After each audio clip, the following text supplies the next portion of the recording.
also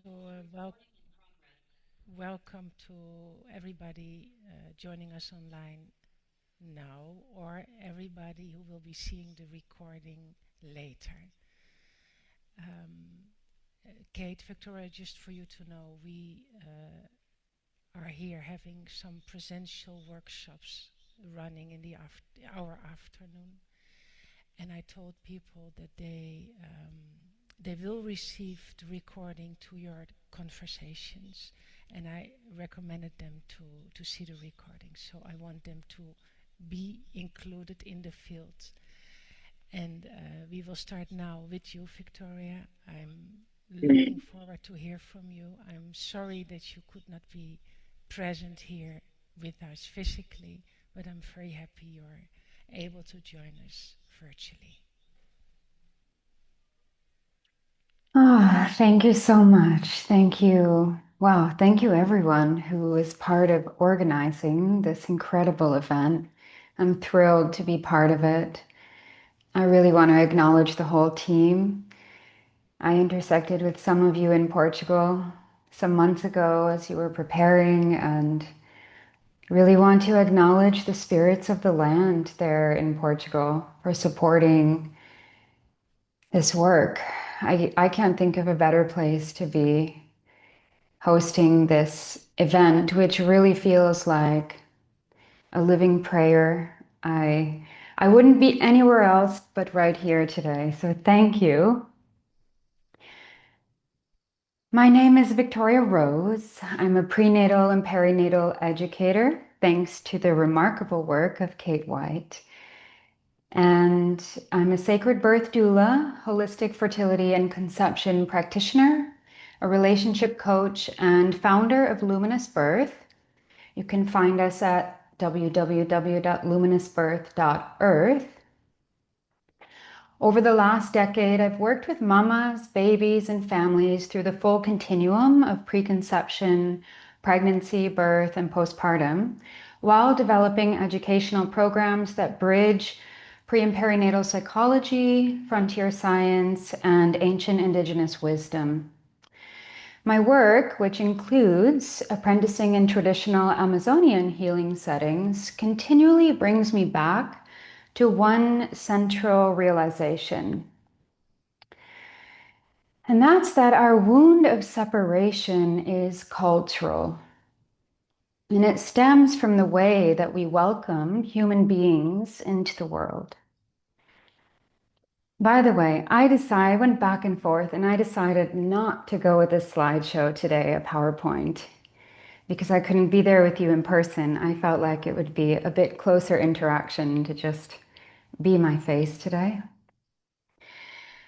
But I feel that we can learn almost everything about a civilization by asking two simple questions. How do you welcome your people into the world? And how do you guide them out of it? The way a culture approaches birth and death reveals the depth of its values, its consciousness, its humanity, and its relationship with life itself. If we look outside of our modern cultural framework and simply observe nature itself, we can quickly begin to recognize just how much we've learned to work against the very principles that sustain life, connection, health, prosperity, and peace. And so today, in collaboration with the precious baby currently growing in my womb, I would love to speak with you all about welcoming the new human. And through this presentation, I'm going to be weaving personal story with ideas and theory. And by the end of our 20 minutes together, I hope to have woven a tapestry that we can all feel through the lens of our heart. By the way, I love the theme of this symposium. Happy babies, full incarnations. And I'm sure this has been a hot topic over the last few days, the question of what makes a happy baby? A happy mama. And decades of prenatal and perinatal psychology research reveal something pretty profound, that babies will actually organize themselves around the emotional and relational environment surrounding the mother. Emotional ecology becomes developmental ecology. And that changes everything. That means that each and every one of us, regardless of whether we choose to conceive children or not, are parents of the future generations. We all have a responsibility toward the mothers of our world. Remarkable research by our beloved friend, Dr. Akira Ikegawa, and colleagues in Japan explored prenatal memory through interviews with thousands of children between the ages of 2 and 4 years old, while their prenatal and even preconception memories were still intact. And when children were asked why they came to Earth, the answers were strikingly consistent. Most of them said something along the lines of, to make my mama smile and to help people. And there's something pretty profound about this. Beneath all of our learned complexity, human beings arrive here innately oriented toward love, connection, purpose, and belonging. And babies in utero will literally modify how they're growing and developing in order to ensure the happiness of the mother. We all did that. The new human is not coming from outside of us. The new human isn't some future species or some external savior. The new human is who emerges when love, safety, coherence, and belonging are protected from the very beginning of life. The new human is a child who knows how deeply they are wanted. Imagine the implications of that. Imagine a civilization of human beings who never question whether or not they belong, who grow with their interconnectedness with nature still intact. The level of environmental, political, and social violence and warfare we see today would significantly lessen in a civilization of humans whose nervous systems are wired for belonging. So, I want to share a personal story with you. And it's about this pregnancy. For the 3 months leading up to the conception of the baby I'm now carrying, the ovulation window of my cycle became an incredibly profound experience. Grief would erupt through me. I felt as if I missed my children so deeply that I could hardly bear another moment without them. And each month it intensified. I shared what I was experiencing with my partner. Instead of trying to fix the feelings or make them disappear, we began listening to them and harnessing the power of them. We turned our attention to the family we were already creating in the preconception period. We would dream our children into being. We would bask in our love and imagine the life we would one day share with our children and even our grandchildren. And through that experience, I realized something extraordinary. Grief truly is one of the highest expressions of love. And when grief is able to soften into longing, the entire experience transforms. Longing is so sacred. The longing of a mother for her child is part of what calls that child in. It's the feeling of, I love you so much. I can't wait to hold you in my arms. And of course, our children need to feel that. The new human is a human who is loved into being. Imagine growing up simply knowing, I am wanted. I am welcome. I belong here. That's very different than the belief system I think many of us here grew up with, which is somehow I need to do something to deserve love, rather than I am love. Now, what's happening in much of the medicalized fertility landscape is that longing itself is being pathologized and commodified. An example of that is that women who are wanting to conceive maybe feel sadness each month when their bleed arrives, and almost immediately that sadness becomes something to solve. And of course, it goes without saying, there are situations where holistic or medical support is helpful and warranted. But what I've observed through my work is that many women are never even given the opportunity to fully inhabit the emotional experience of longing before entering cycles of invasive management, testing, medical treatment, stress, and fear. So I began really inquiring within myself, what if longing itself is part of the physiology of conscious conception?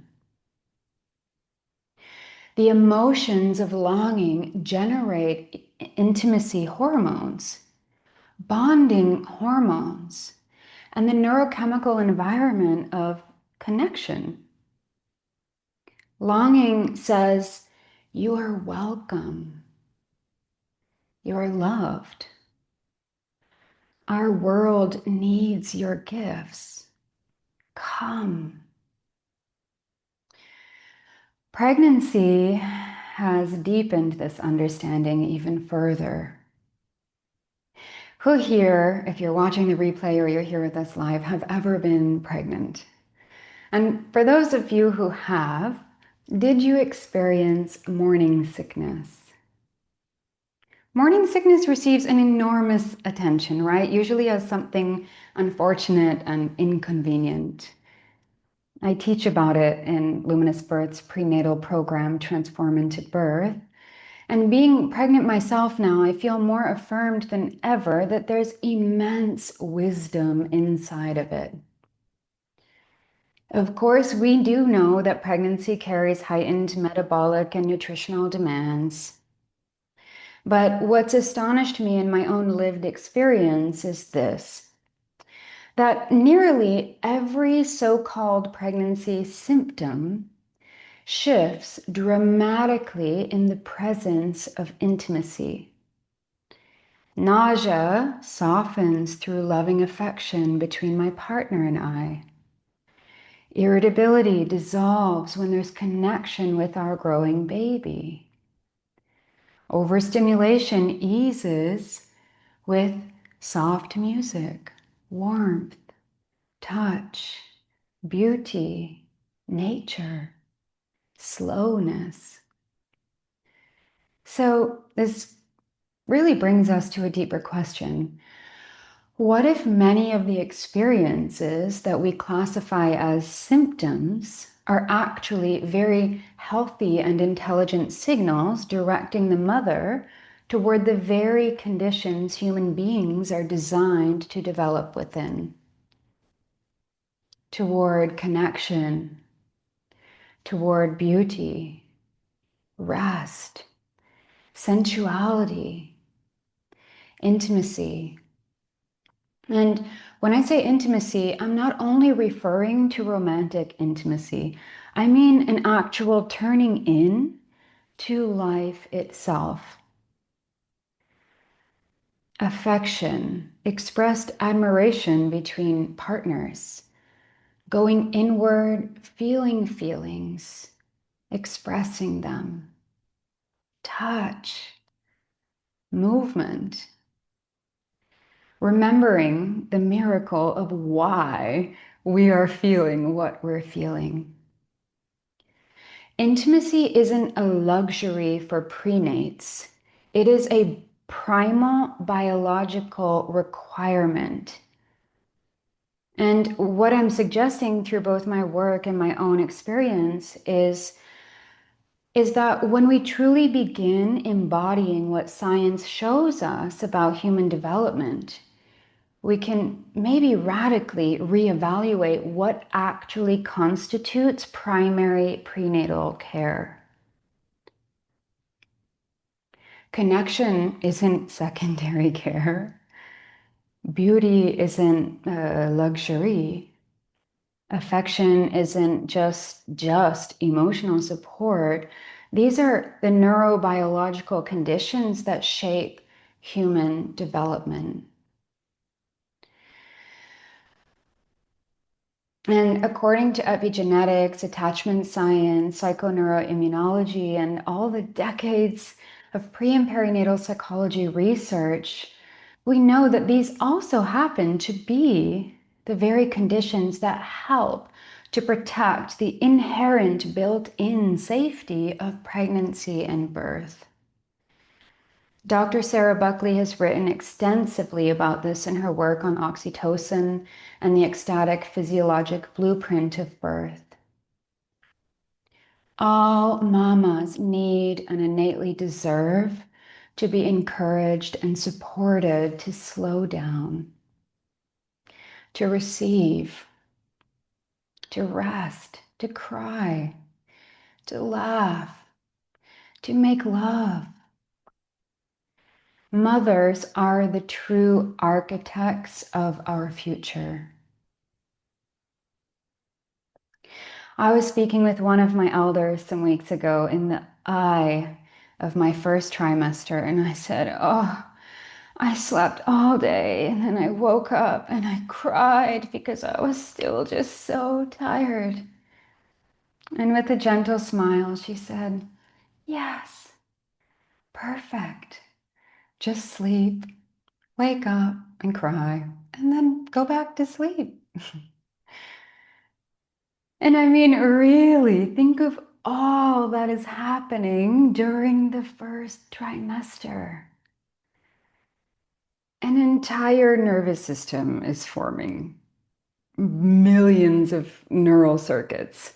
The placenta is developing, major organs are being built. Hormones are flooding, orchestrating one of the most advanced, sophisticated developmental process imaginable. And of course, there's physiologic explanations for nausea. Rapidly rising hormones, metabolic shifts, blood sugar fluctuations. But there's something else happening as well that's not separate from any of those things.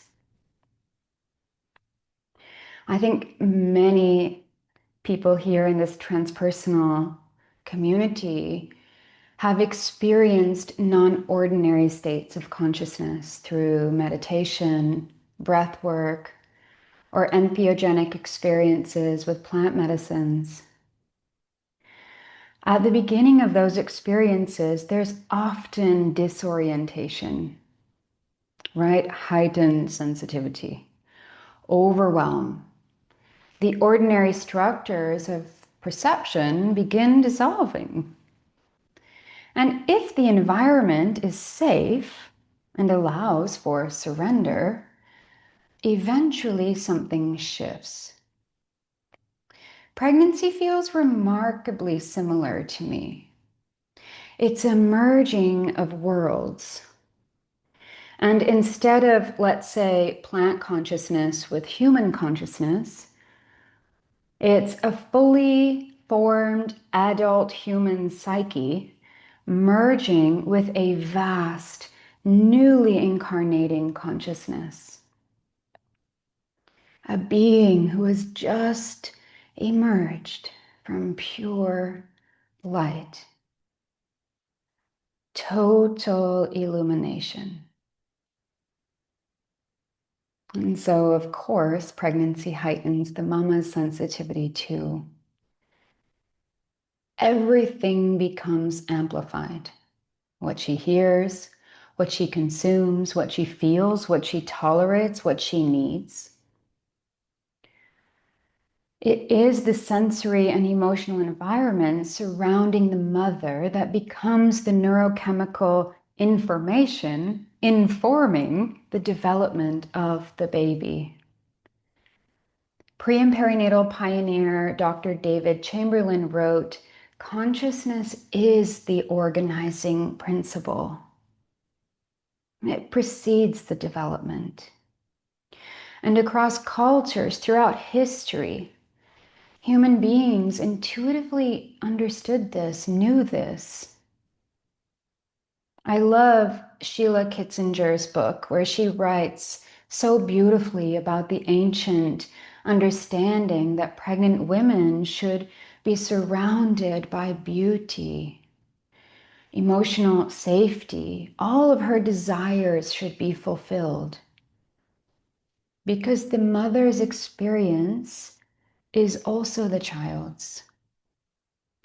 And pregnancy is intelligently orienting the mother toward attunement with the child. So all of this is to say that morning sickness forces something modern culture has tamed women to override: rest. It is really difficult to multitask while being deeply nauseous. One of the only things you can do successfully is lie down. And this is important. It matters because in these earliest stages of life, the baby is developing core belief systems that they will then carry with them for their lifetime. Am I welcomed? Am I loved? And do I belong? I'm imagining you've heard this now so many times over the course of the weekend. Am I welcome? Am I loved? Do I belong? Imagine arriving home after an incredibly long, wild, expansive journey and feeling your arrival is burdensome to the people that you love the most. The new human is inviting us to transform our inherited paradigm around pregnancy, birth, and mothering from one of pain and sacrifice into one of pleasure and sensuality and connection. The new human must be welcomed emotionally, physically, spiritually.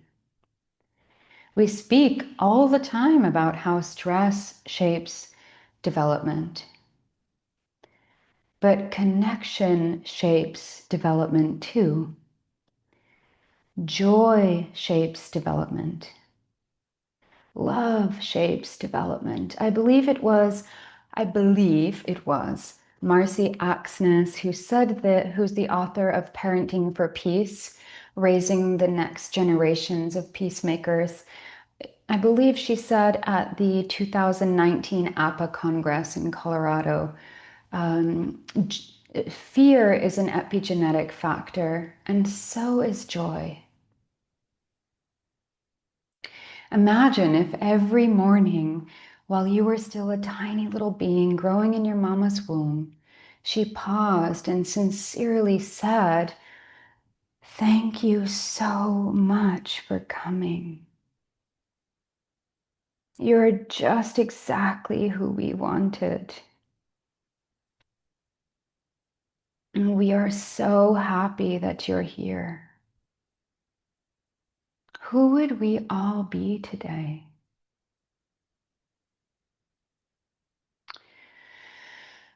And this brings me to something that I believe is absolutely pivotal when we talk about welcoming the new human, when we talk about prenatal care, and that is the relationship between the parents.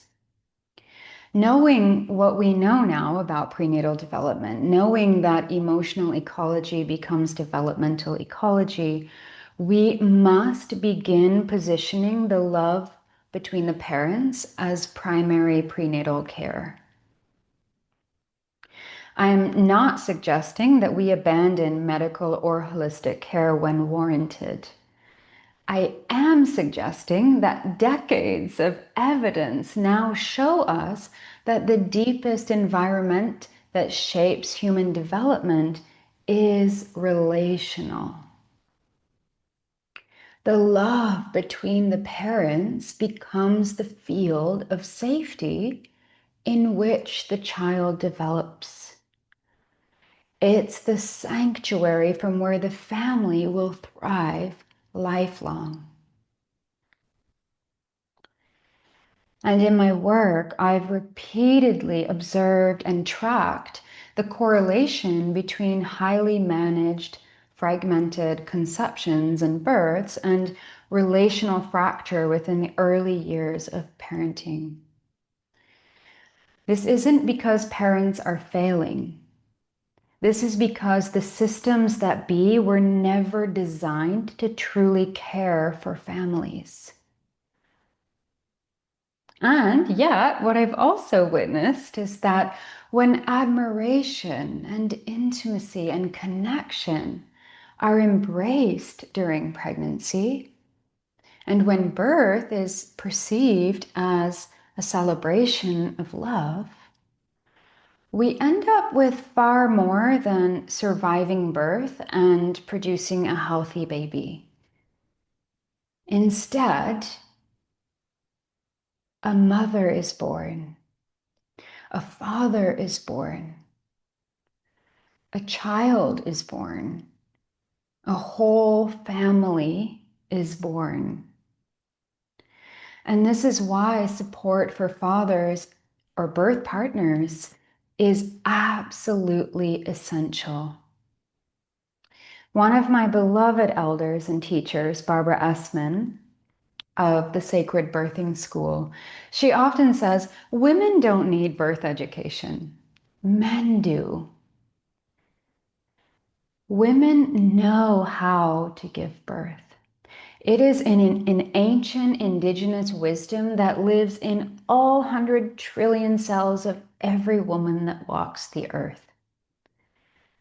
What women need are people around them who believe in them, who know how to protect the physiology and the emotional ecology of birth, who understand the deep, unseen dimensions of pregnancy and labor and birth,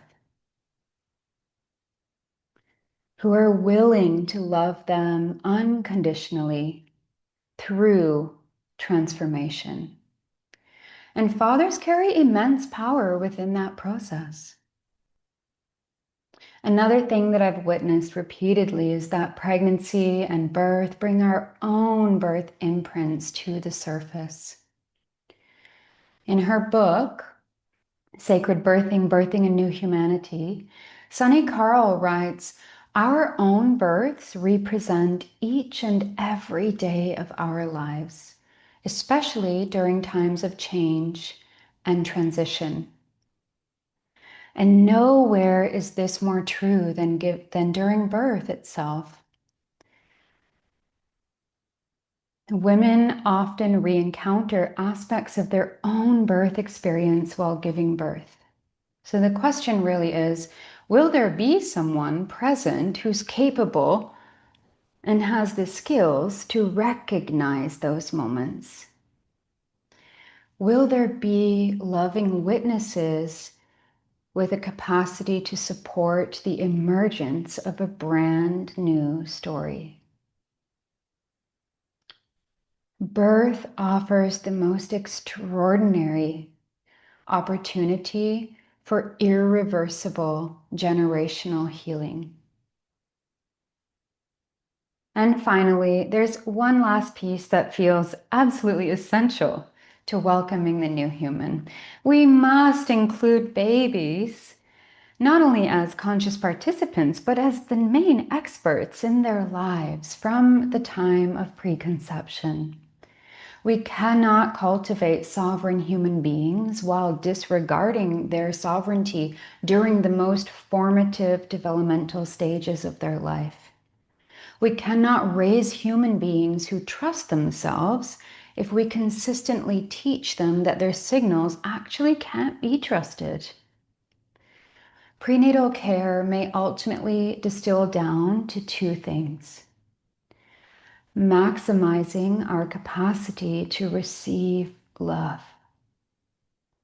and maximizing our capacity to listen. Listen to the body, to the intuition.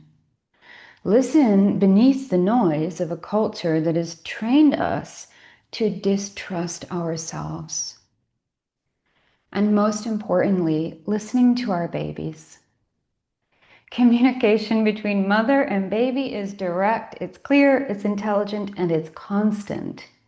The question isn't whether babies are communicating. The question is, can we actually get quiet enough to hear them? We are emerging from a time of deep disconnection. Disconnection from our bodies, from nature, from life, from birth. And yet, all of nature continues to conspire toward life. Life wants to happen. The entire hormonal blueprint of conception, pregnancy, birth, postpartum, it all coalesces, it converges toward one extraordinary outcome. What modern language calls bonding, and what I prefer to call falling in love. And perhaps the future of humanity depends on whether or not we remember that in time. The new human is not a future event. The new human emerges every time a child is welcomed in love. Every time a mother and father are deeply supported, recognized, and revered for the heroic work that they're doing. And every time mother-baby wisdom is respected as authority rather than overridden. The future of humanity is not being built someday. The new human is being lived through us right now. Thank you all so much.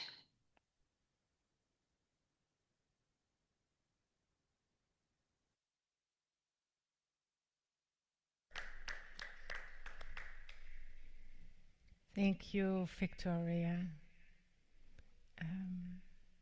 I'm deeply touched by your wisdom and your mental clarity, your capacity to bring a vision into a way that makes it completely possible, that shows us how we can do this, to bridge spirit and the physical dimension. And I just want to share that what I feel, what you're bringing it's huge, and the importance of us as a community, as a society, as a culture, to do that together, because as a woman, as a mother, it may be, I'm speaking also from my personal experience, the challenge is how we can be that loving container for our baby and be in that loving relationship if we still carry those woundings that make us inherently feel unlovable and unworthy. And so that phase of becoming pregnant and being asked to slow down and to turn inwards can mean depending on what you carry, a kind of really going through that to be able to be born. And that's not an easy undertaking. And we've had some conversations over the last days where I think we all agree that this is the way forward, and it's maybe the only way that we can have a planet for our future children to live on. And we need each other, because when we as a woman, we are met with that wound inside of us, while at the same time carrying a baby, a new being a home for a new soul to come in. That's where it can be. And I just wanted to bring that to the that was what was arising in me when you shared the importance of also having women, mothers like you, showing that this is possible, and showing the magnificence of being a woman. Wanted to share that with you.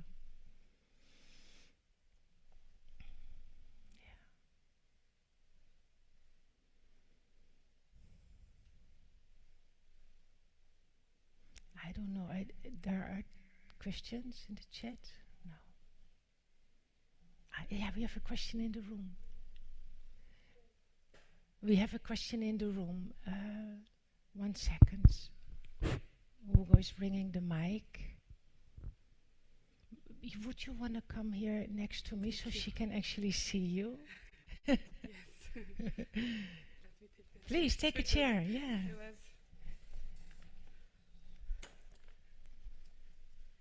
Hi, Victoria. I think you have to look there. Yeah, it's a bit strange. You have to look to the camera. Okay. So nice to, yeah. Just, it's a bit weird. There's so many. I don't know where to look. I will look into the screen because I will connect with you there.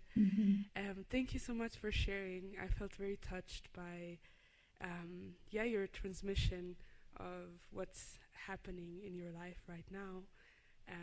I also took the training with Barbara Essman in Kauai, in her home, in her living room. So, it felt like a gift confirmation to just hear her pop up again in your share. And what came up also for me when you were talking about, pregnancy and how can we make space for a new soul coming in while we're still working on ourselves, or there's not that clarity. And I started the path into birth work through Barbara Essman was a very big part of it. It was the beginning, and now I'm back in my hometown in Switzerland studying midwifery in the university, which is after like 9 years of traditional Mexican birth work, introduction, feels like, whoa, making peace with my own story. And I recently had a conversation and also a realization during a process of mine, which was how in the process of adulthood, I'm turning 29.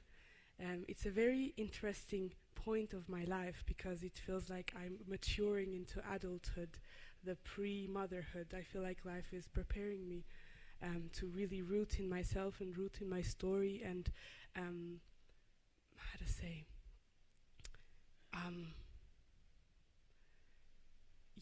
arrive into the acceptance with my own story. And I had recently a conversation about me in the womb and how I think the love that I felt like I needed, or in that moment it was like I just want to be able to fall in love with myself in the womb.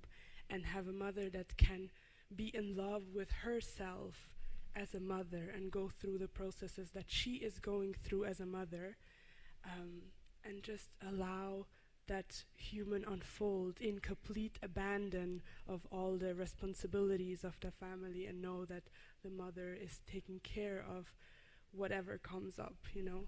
I feel like sometimes there's such a pressure to be happy, or, you know, always be in this state and give all the love to the baby. And sometimes, yeah, this was a really, I don't know, a very essential realization for me in my work, that just came up, and I felt like sharing.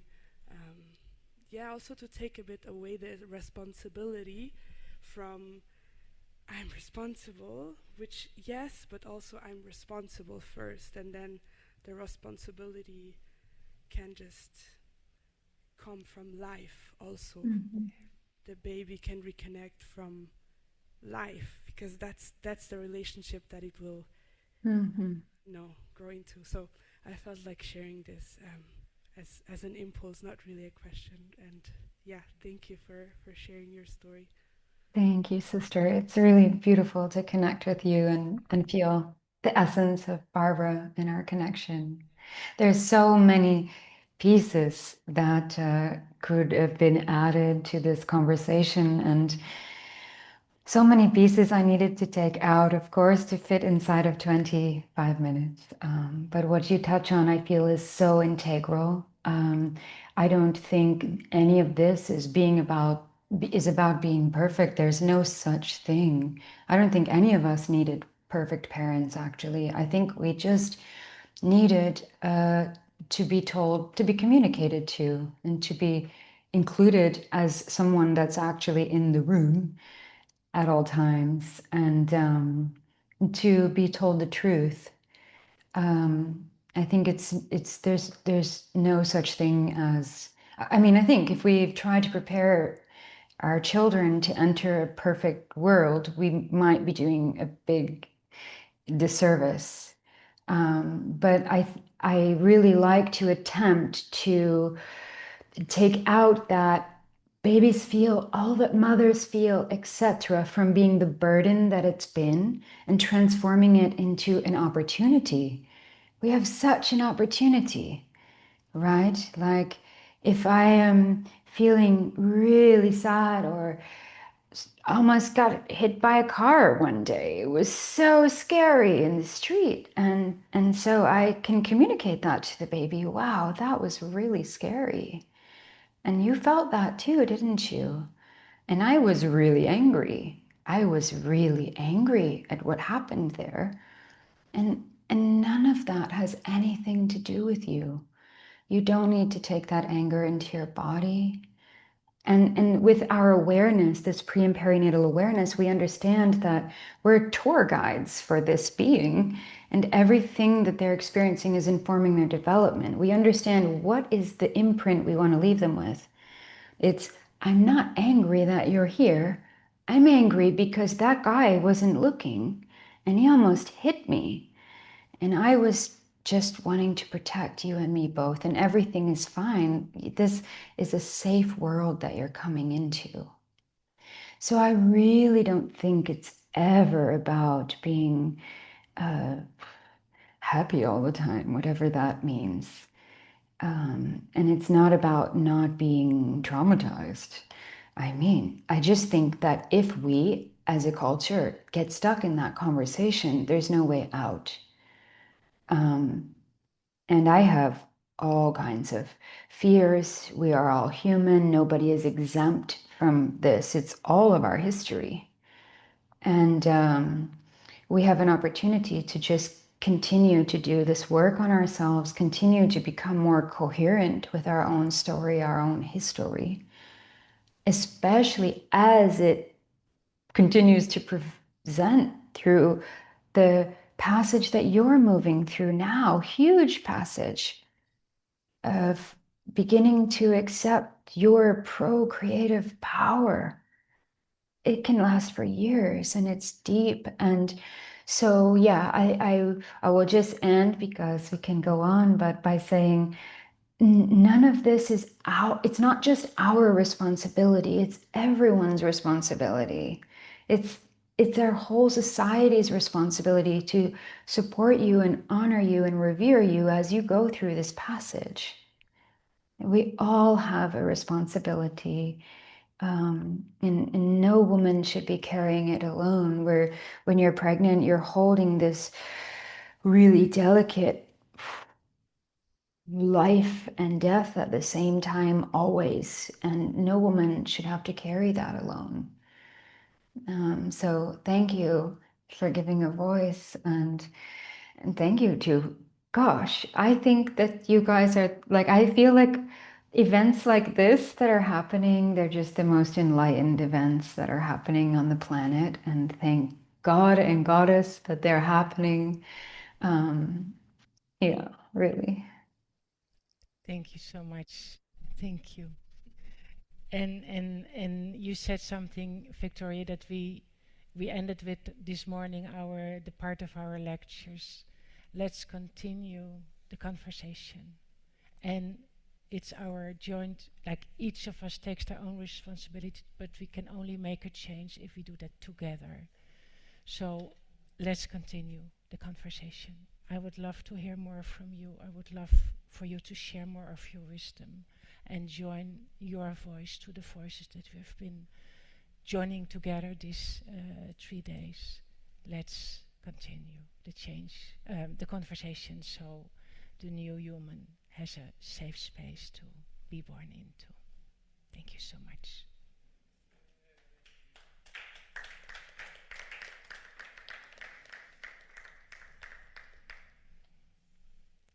Yeah.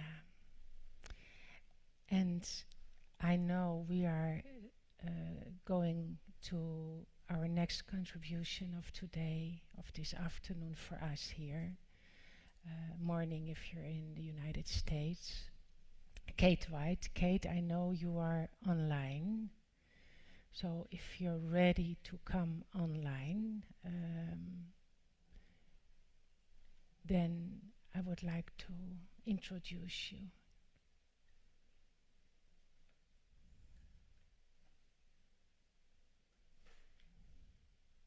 I can't get my camera to run, but I'm here. Okay. I think that Hugo or someone there needs to give me permission. They are on it. Yeah. Hello, Kate. Welcome. I've already been speaking about you, and I'm very happy that you're here to give a talk, a contribution. You have been inspiring many, Victoria today here, me also, and I would really love for you to bring us your contribution and to bring us your pre and perinatal experience, wisdom. Okay, would you like me to go ahead? Yes. Okay. Yeah, so yes, like Victoria, I'd say welcome to everybody listening now and in the future. I really enjoyed your talk, Victoria, to support the new human with all the things you mentioned. The welcome, the sense of protection and belonging and love. And I also want to say thank you so much for inviting me, Ilja, and I have so enjoyed being a part of the presentations that were yesterday, and yeah, I very much have enjoyed getting to know this community. For today, I do have a PowerPoint, and I do have a slideshow, so I'll just go ahead and share.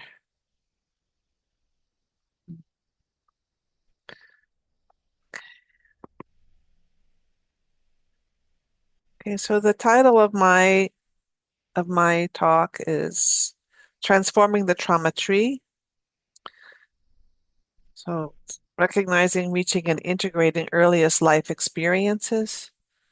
And I'm just getting everything in alignment here.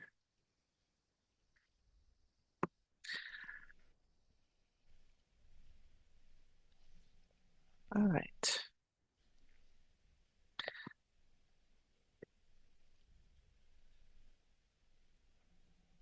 So I always like to start my presentations with an acknowledgement of the land.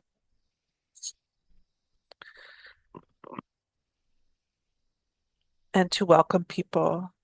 So I'm grateful to the land and to the original people. I'm here in North Carolina today, and it's the land of the Occaneechi-Saponi people who are still here today.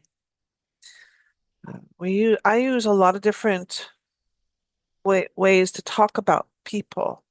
I've presented in many different arenas to many different audiences and places around the world. And I've listened to how we create safety for them. So I use all kinds of words, especially birthing people or gestational parent or other parent.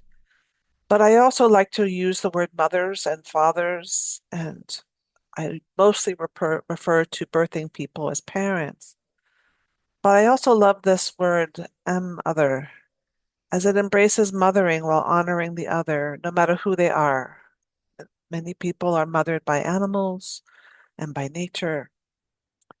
But I also love to use the word human. But sometimes I say women and men. And here is a slide introducing me. I don't know how many people in your arena there, Ilja, know me, and it was really wonderful to be a part of an audience that I've never really met some of the people there. So I'm a speaker and I'm a trainer, and I've done a lot of creating of educational programs, but I'm a somatic therapist. I'm a massage and craniosacral therapist and a somatic trauma resolution therapist. And so over time, I have developed my own training, but mostly I work with somatic trauma resolution or somatic trauma prevention and integration of birth trauma. My work now really centers on helping families prepare for birth and then helping them after birth if they've had challenges. So that is my training, and I have supported families no matter who they are or how much love they have for themselves or their families. They often do get overpowered or overridden by modern birth practices, and some of them are very hurt. So my role has been to help clear up what happened and help them feel more whole. So for today, I want to introduce the trauma tree in pre and perinatal somatics as many roots of health. And then recognizing, well, how do we know some of these areas are playing a role in our lives? Because we know that birth is a lifelong event. Early layers that get recognized are not, are unfolding constantly. So the work of pre and perinatal somatics is to help recognize that and integrate that. So I'm going to be showing these themes.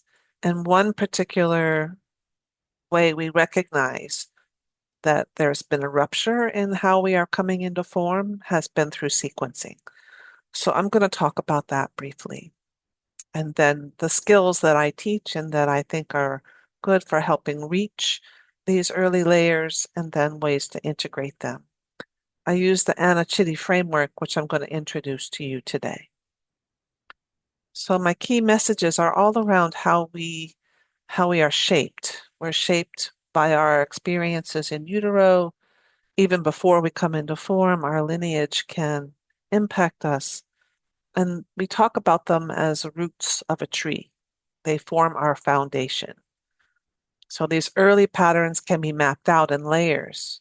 And so that's a very organized way so that people begin to see each of the layers of our experience, and there are quite a few, and how we can take one layer at a time. Sometimes ruptures that start very early can repeat in every layer. So really recognizing which layer the rupture is in and being able to help people just recognize this is where I need to go and practitioners know the skills of integrating them. So how we manifest today from our own life experiences and ancestral patterns is, like I said, our early layers are constantly unfolding. And just because we had something overwhelming early, and sometimes many layers, doesn't mean that in the now we can't have that health. So many non-optimal early experiences can be transformed. And that's the work that I teach, and that's the work that I do. So we can give ourselves with support what we did not receive in early development. I like to acknowledge my lineage. I like for people to know who has influenced me. A lot of my training has been in somatic trauma skills and body work. So all the people on the bottom of this slide are people who have informed my pre and perinatal education. The woman in the corner is Lois Trezai. She's a midwife with whom I've worked to develop the training programs and really educate me about what actually happens at births. The people in the upper left-hand corner are the chitties. They probably have influenced me the most. But this is the layer from which I speak, especially these people, Ray Castellino and Anna Chitty, and behind them another lineage of bodywork of the osteopathy world, polarity world, Randolph Stone, amazing man. And then the lineage through Franklin Sills, who is was trained originally as an osteopath, but began to formulate ways to train body workers to understand early rhythms and early layers. Anna Chitty, her work has really informed what I'm now teaching and what I feel like are excellent skills to recognize who we really are. It's not just our bodies, but it's our spirit, and our spirit coming into form, and who we really are originally, what is essential, our essential human nature, which is right there at birth with the baby. The baby has all of our essential qualities emanating, and often we get layered upon by our early experiences. And it's her work that has really helped me garner the skills necessary to integrate and allow those early layers to rise. So she calls it the blueprint. So for my educational purposes, I talk a lot about how pre and perinatal healing is a somatic pattern language. It's how our bodies are shaped and how we shape ourselves. It's how we come into relationship through our parent, but also through our family and culture and the greater, wider field. I use the language of sensation, of movement and gesture, and how language can be a metaphor. For example, listening to people, they often will repeat words, and they can be connected to our earliest experiences. It's the quality of our presence that really makes the difference as practitioners and the way we listen. It's not just with our ears, but with our whole body. So following on that, we want to just recognize that the body and the soul and the person, and they're heading toward their healing. Healing wants to happen. It's what my friend Mark Brady called integration imperative. Like conditions in the present will somehow trigger an early memory, and because they're in our body and there's no real recognition of the story, they rise very quickly. And this is the skills that I teach and that I'm going to talk about today are ways that we work with those memories. But many people think it's something in the present, and it could be like an echo of something that happened back then.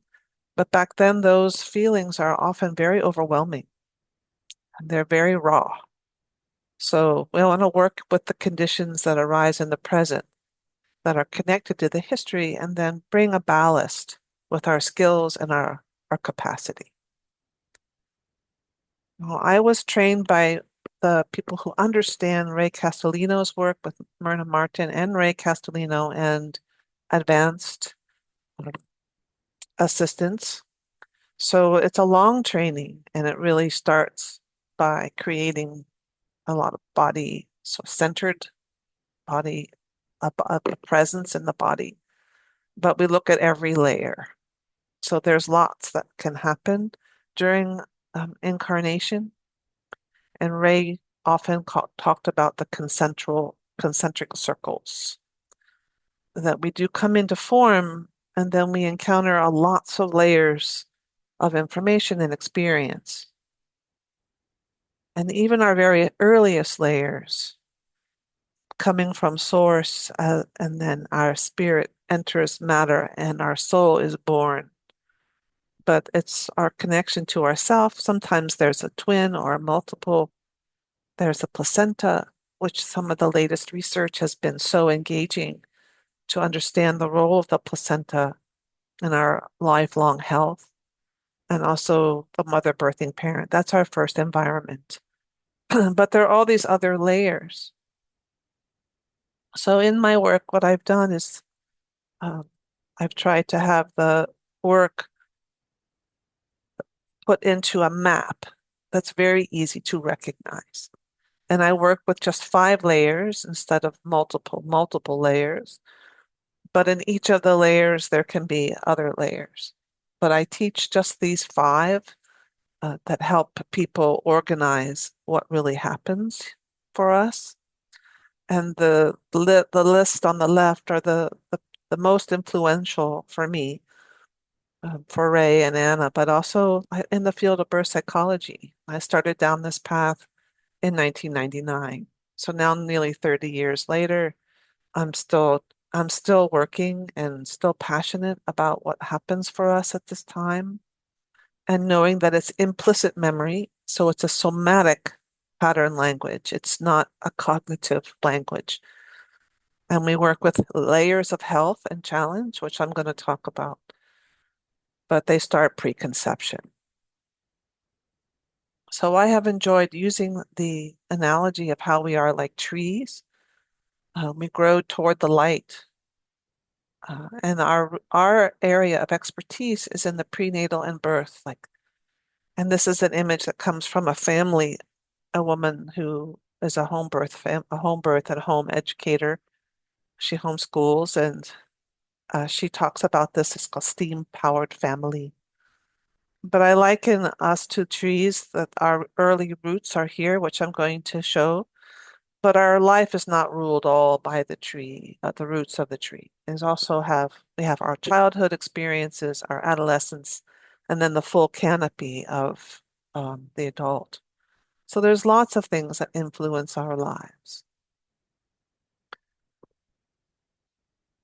So these are the roots that we work with in peer and perinatal somatics, conception, implantation, and truly how we are formed, how we are welcomed through lovemaking and intention. And then how we find our way to be in relationship with our parent in the womb, and how we are discovered. Are we discovered and welcomed? Or is there fear or ambivalence? Our prenatal experiences, of which there can be many, and only the baby knows. And then there's birth experiences. Of course, there are many there. After birth, which is where there can be also huge challenges, NICU stays, breastfeeding challenges, any kind of experiences with parents and the parents' lives. I mean, it's variable. There can be bonding and attachment that can start preconception and be on a continuum for as we're developing our bodies and in relationship, like the very lovely description of Victoria.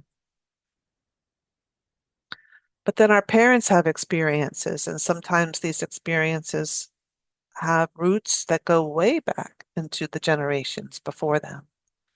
Or they have current experiences that are very overwhelming and that can really impact our genome and how we perceive of ourselves and how our bodies are actually formed and shaped. We have family dynamics, and family dynamics can be very supportive, or they can be very damaging. And over the years, I've worked with many families. Many people. I can see the impact of the family experience. It's a long-term formative sequence that has a logic of its own. And they can be very hurtful. There's our societal experiences and our cultural experiences.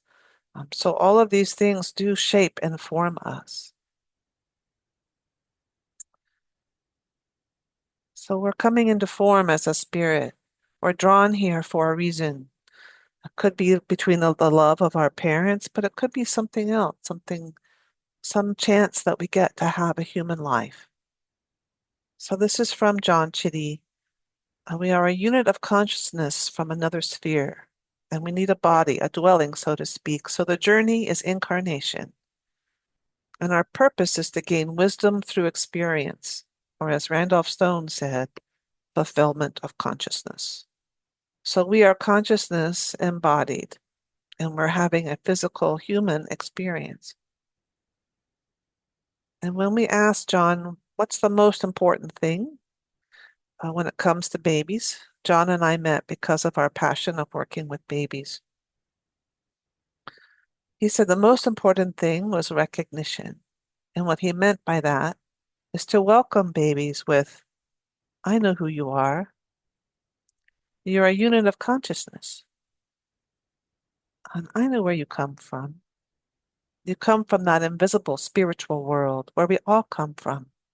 I come from there too, and let me be the first to welcome you.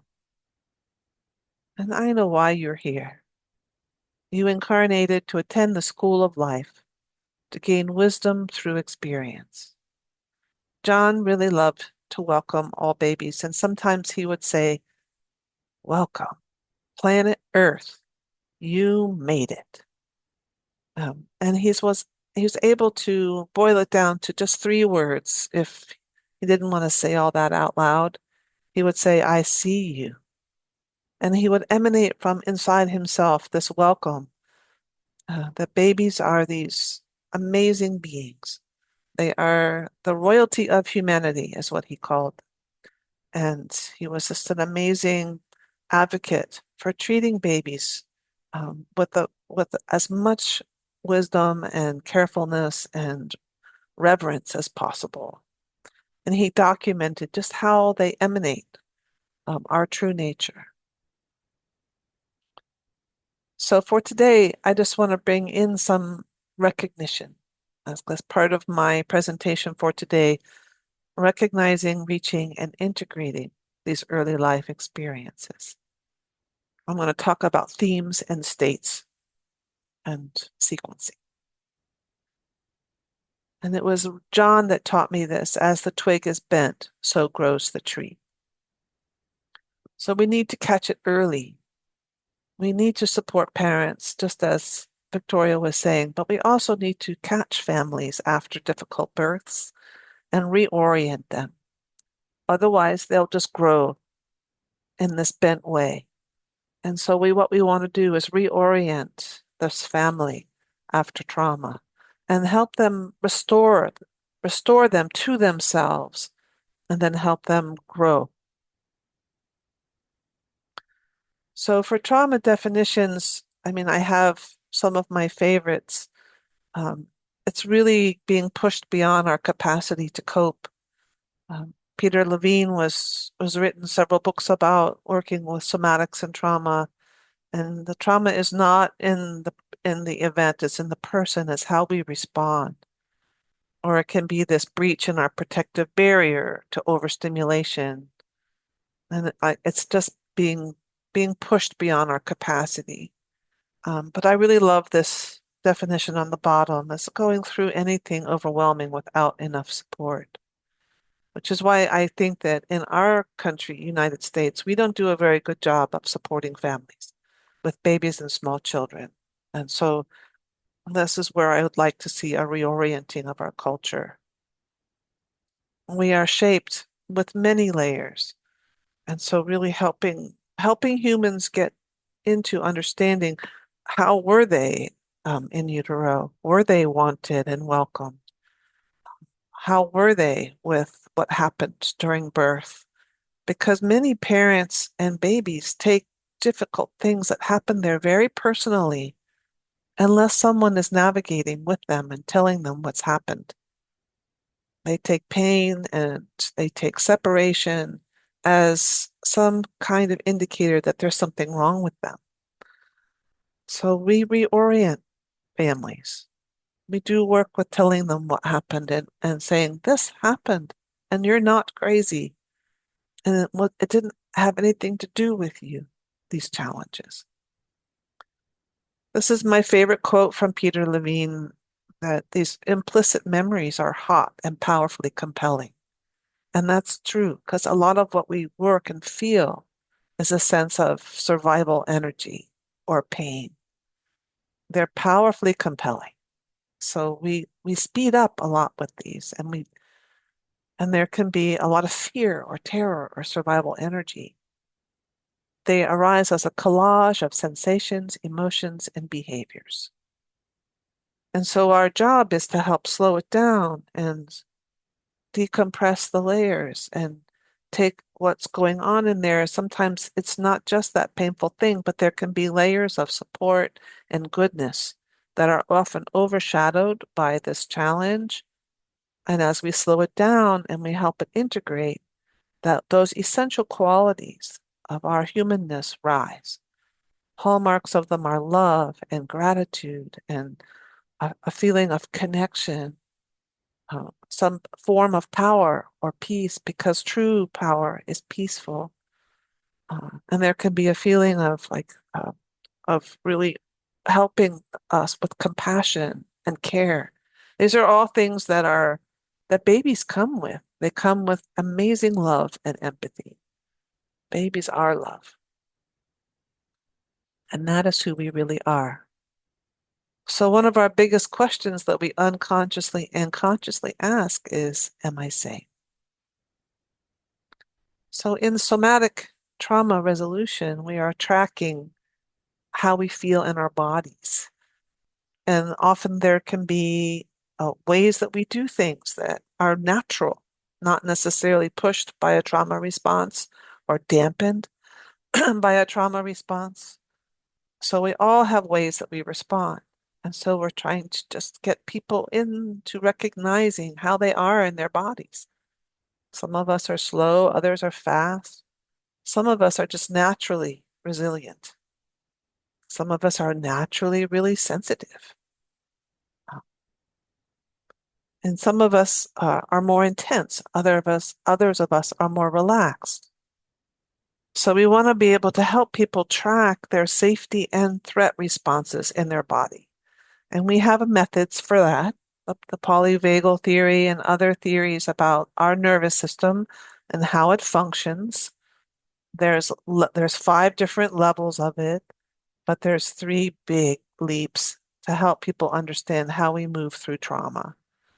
And the most important one for humans is often connection with other humans, or even that the other parts of us in our lives that feel safe, that feel loving and connected.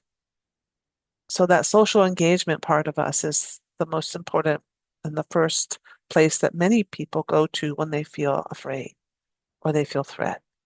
But there's the sympathetic aspects, but by that I mean our sympathetic nervous system. We have fight or flight. We can also feel very powerful in our fastness, our way that we feel in our body. So you can be regulated and fast. There's parasympathetic rest, which is how we used to really understand the nervous system, was rest and digest and then fight or flight, but it's really more nuanced than that. And then we're working also with freeze and other layers of numb. And these layers are accessible to us at any time, and they're adaptive responses to overwhelm, which are also healthy. So really helping people understand what their body is saying when, and what happens inside when they have either a recapitulation or a memory or something that happens is part of what we do, and help them slow it down or get some support so that we can integrate. These early memories, babies have them too. It's not all just belonging to adults. Babies have a nervous system that's ready to go once they're born. It has more work to be done to help it fully develop. But our neurons are online. That's where a lot of memories are held, and our bodies have sensation, and starts in utero. So really helping people recognize that there are memories that in our bodies from this time. And as adults, we can have spontaneous memories.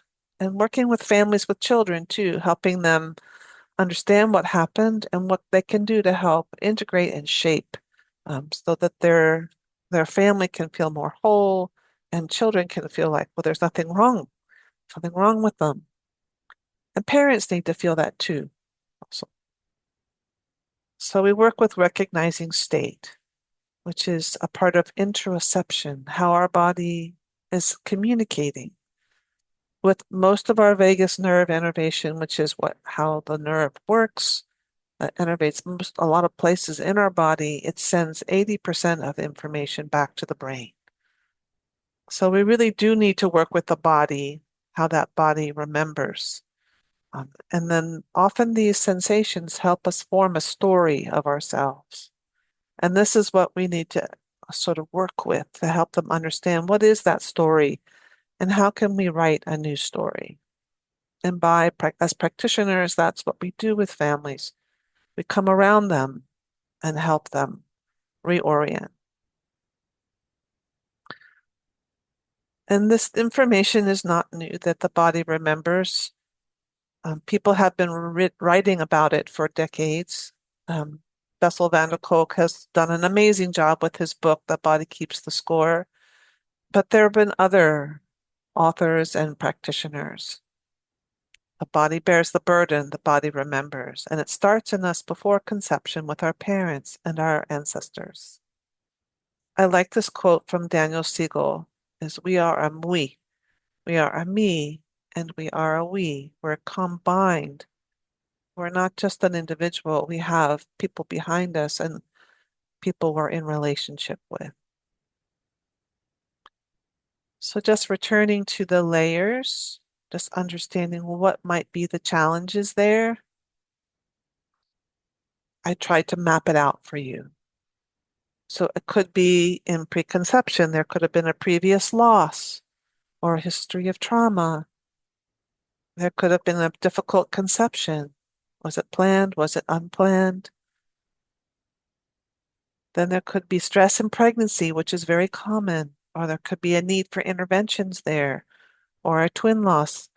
There can be a lot of issues around space or the placenta or what the parent goes through. There's a lot of things that happen for parents during pregnancy that can impact the baby. So really working with communication and including the baby and continuing to help differentiate for the baby that here in pregnancy, things happen on the outside, but it's not about you. Many things happen during birth, like interventions and feelings of invasion, lack of protection, feeling of feeling attacked. And how would it be if we could just be with babies differently and parents to help them really receive the care? I feel like the last place I'm seeing awareness of the baby's experiences is in the birth room. But being able to bring that communication to babies during birth, before and after as well. And then supporting the parents after birth, but also the baby. Many times there's sleeping, feeding, or crying themes. Families are overwhelmed, and there's ruptures in relationships and care. So my model is helping restore that through this integration with the skills I'll introduce to you. So our early life shapes us. Am I wanted? So that's around being how we are conceived, how we are connected with. Am I safe? What happens in the womb? What's happening around us? Many times there's such amazing stress, like what we're seeing now in our world. So there's dangers of all kinds. Again, it's differentiating for the little one. Is there enough for me? And this can be very impersonal. Like it can be something to do with the shape of the uterus or the cord or Is there a placental issue? Or if there is multiples, or if there's compression or a lack of enough, the feeling of enough in the family, or there's poverty. Can I find my own way and my own authentic impulse? So this can come through induction dynamics or birth interventions of all kinds. And am I welcome? So it's a celebrated upon discovery or skin to skin, welcomed after birth, no separation. And we see big changes in our country with this, with the golden hour or the hour of uninterruption after birth. There's been some big changes in the time that I've been a practitioner over the last 30 years. But these are all just layers. They're not all the layers. And you can begin to see how complex it might get if you're consciously conceived, but then there's a challenge in the parent's life, or there some kind of things that happen in utero that have nothing to do with either parent or baby. There could be something simple, or the placenta's put it in the wrong place, or I mean, there's ways that a lot of things are very impersonal, and they can grow and they can create layers, and then they can be compressed. So our job is to help recognize the layers. So I'm going to introduce you to one pattern. And I'm just making sure there's no questions. So I had in my proposal for your symposium to bring this one pattern, but we often will teach the birth sequence over days, and it's something that we teach over many modules when we're being trained to work with birth trauma or earliest trauma. But it is a question that we can ask and answer by just recognizing how we do things.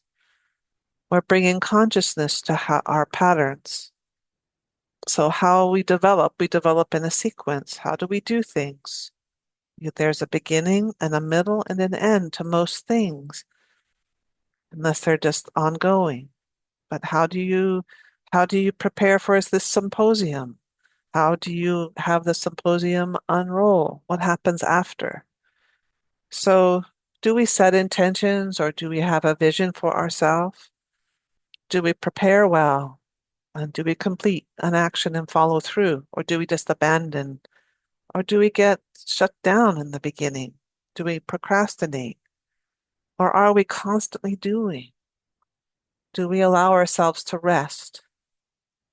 Or do we freeze or collapse or want to be rescued? Do we feel stuck? Stuckness is a very big common pattern. So birth is a sequence, and we track how we enter into the pelvis through the pelvic inlet, into the pelvic bowl, how we navigate that pelvic bowl, how we turn, how we come to the outlet. Do we pause after birth, skin to skin, slow down in connection with the parent? Often things can be, there can be a lot of interventions, and there can be speed up, or there can be separation. So birth is a sequence with a turn coming to the outlet and completion. How are we received after birth?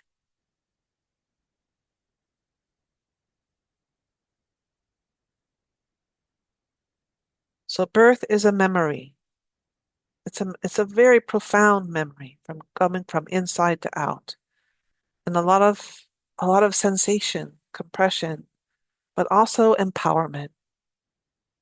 Birth can feel powerful, and babies can feel masterful, and there are a lot of things physiological that happen. So when we're tracking it as a pattern, well, we start with the beginning. Like, babies know how to be born, parents know how to birth, and really helping parents and babies come together around that. And when labor starts, we head into the pelvic inlet. We call it the preparation phase. And then as we enter the pelvic bowl, we come into the action phase. And how do we do things? Do you prepare well, or do you just jump into action? And then we complete a turn, we go through and follow through. A lot of things happen to babies in the pelvic outlet. This is where interventions often happen, and babies are not allowed or need help to complete on their own. There's a pause, and then skin to skin and slow. This is where we rest in that first hour after birth. So I have another sequence just to show you, just beginning with the parent. Parents ready, baby's ready. Labor begins, and preparation is all around the early labor, finding a rhythm together. And then the baby enters the pelvic inlet. And the action phase is how they navigate the pelvis. And then there's follow through. A lot of things happen for babies as they're coming through. A lot of parents need support here. Sometimes they don't have enough support. Things happen here. And so really helping parents and babies here and allowing them to rest. So in this after birth bonding and attachment, it's a continuum that started during pregnancy. So birth is an implicit memory and a pattern. And one of the ways that we get people to be thinking about it is, how do you go on a trip? Do you prepare? How do you prepare? Maybe you don't prepare. Maybe you just throw everything in a suitcase and head out. Maybe you pack a week early. How is the going on the trip? But at the action phase. And what happens when you get to your destination? And how is it that you can reorient? Do you skip the stage? Do you just put your suitcase there and then go right out? And is there rest? There are biological expectations for humans. There is conception, pregnancy, birth, and feeding. And all of these are biological expectations. And many parents can just feel overwhelmed with some of the things that happened. And so really helping slow down and presence what our blueprint is, and then helping address what there can be ruptures or interruptions or parts that are skipped. So I just want to take a minute and have you recognize, are there places where you skip a stage just in how you do things? Are there places where you rush? Are there places where you get stuck? And what happens on the inside when you notice? So what speaks to you? Where in this sequence do you sense you have challenges or you have strengths? And I just want to stop my sharing here and just get a sense of you. And I just would invite you to put anything in the chat. Like what speaks to you? Do you procrastinate? That's a huge pattern related to birth sequencing. Do you rush? Do you skip a stage? Yeah. Hi, Maggie. Yeah. So do you rush and then do you rest? Do you rest? Yes. The integration is where a lot of babies get interrupted, and parents too. And especially when there's like NICU stays or separation or trauma or surgeries that have to happen immediately. I mean, that part of the sequence is often interrupted. And things have to happen sometimes. But if we are with parents and babies with consciousness, we can help them become more aware of this sequence and then name it for them. Yes, that happened, but it had nothing to do with you. And so part of my job and the people that I train has been just kind of demystify what happened and also help integrate some of the overwhelming feelings that parents and babies have. Okay, I'm going to go back in.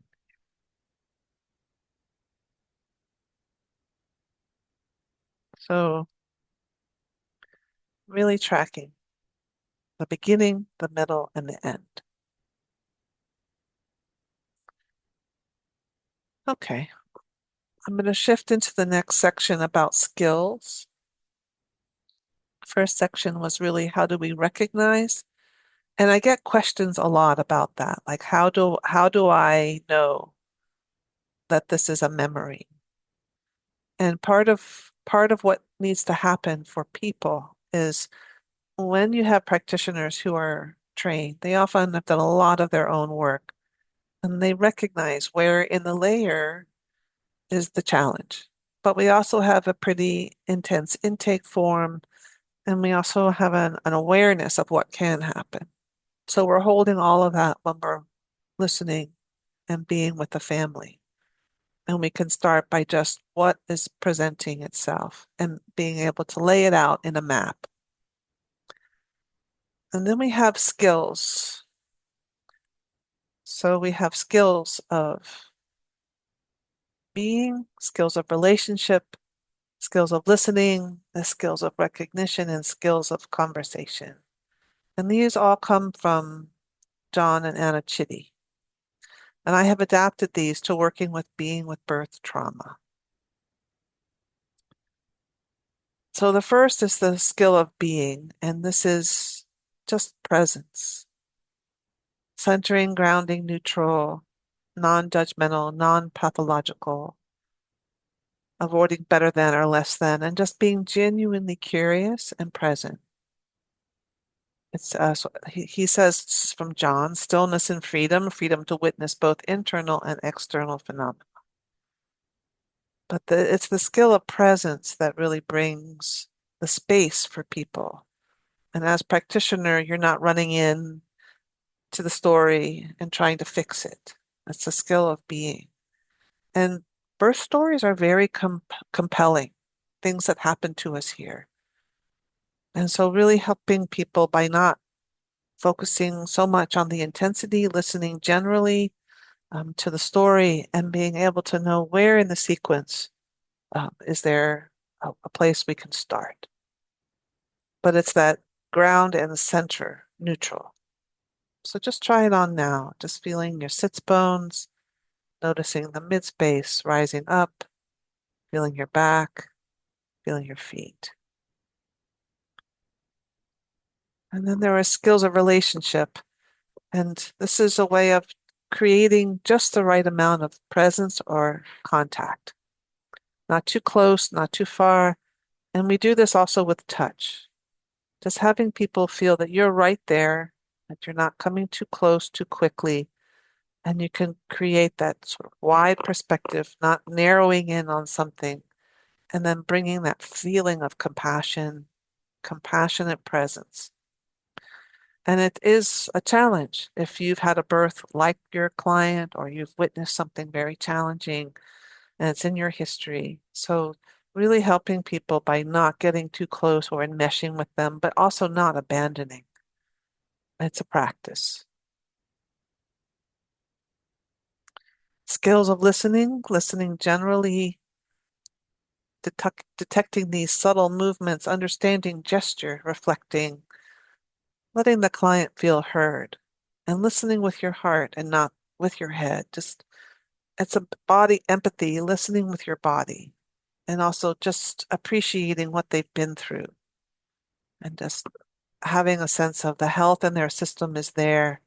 And we often talk about really listening for the health, seeing how they've made it through, and hearing that they're there. They're trying to really integrate what happened.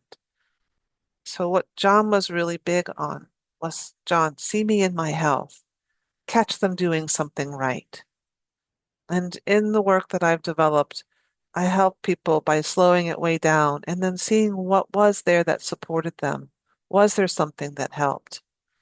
And knowing how to really go back and forth between these two states, that's what allows something overwhelming to integrate. So underneath these challenges are what we call blueprint states. And there can be something so simple as there is that one person who was really there. I could see it in their face. That feeling of connection and support. And so in our skill of recognition, we are able to recognize those patterns, those gestures, the turns of the head, the micro and macro expressions, and really help catch them in those expressions of health. And also realize that those really amazingly hard things will draw our attention. So you have to also recognize the help as well as what hurts. And then we can really be able to differentiate the layers in the system. And as practitioners, we recognize where it is, how it feels, and we know the skills of coming closer toward it or moving away. And that kind of system of fluid movement helps it integrate, which I'll talk a little bit more in the last section. And the last skill is the skill of conversation. We know the art of inquiry.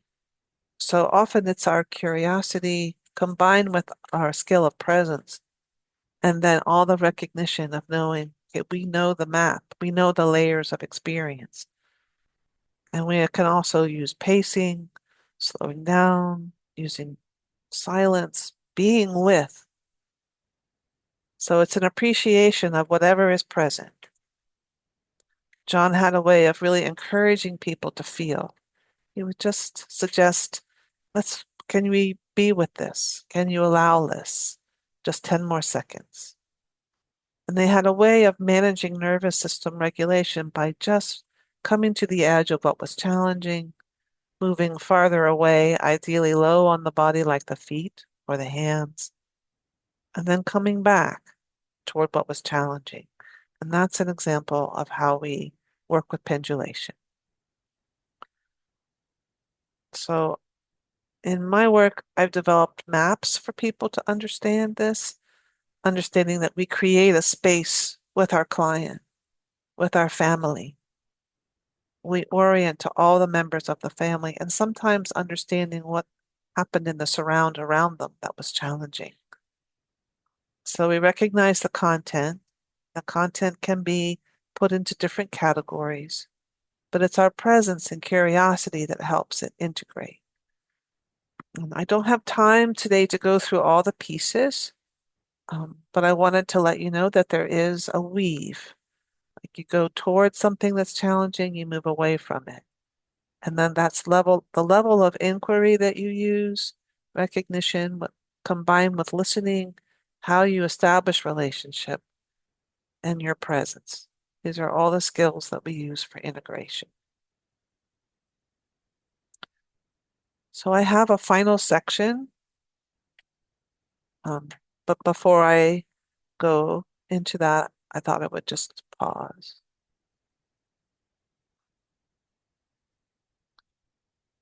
And just get a sense of taking a minute. Who's here? If we were all here and we could see each other, I'd encourage a little eye contact. And there's a lot of principles that Ray Castellino taught that we integrate as well. Just really understanding how we are together here.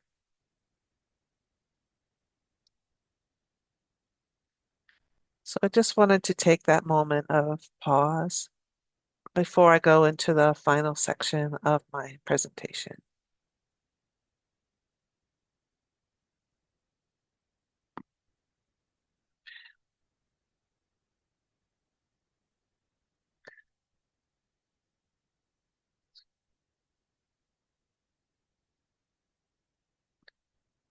Okay, so this is bringing things together.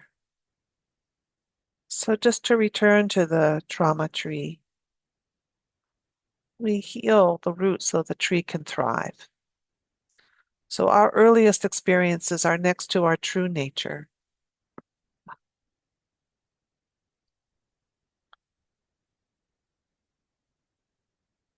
So we can prevent and also integrate birth trauma and help adults find their essential selves by working with these early layers. So again, I've put them down into 5 different categories, and remember all these things.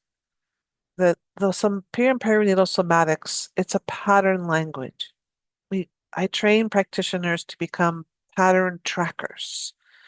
You're tracking, you're recognizing. And I like to use this image of the drops in the water because they look so resonant.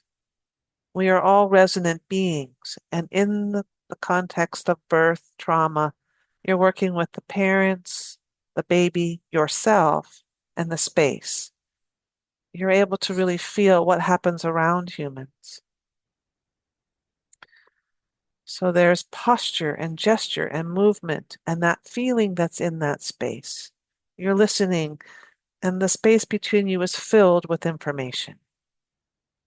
So we train people to help listen in that way and track the autonomic nervous system.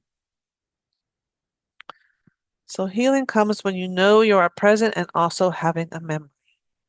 And we employ the skills to have this younger part feel met.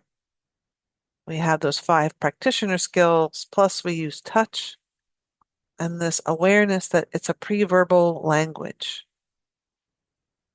So we use our 5 practitioner skills, and then we create state change, which is a very simple way of recognizing state and going toward it and moving away from it. It's a pendulation, it's deepening and broadening. So you are facilitating state change when you're a practitioner. Conditions for change are inside out and outside in.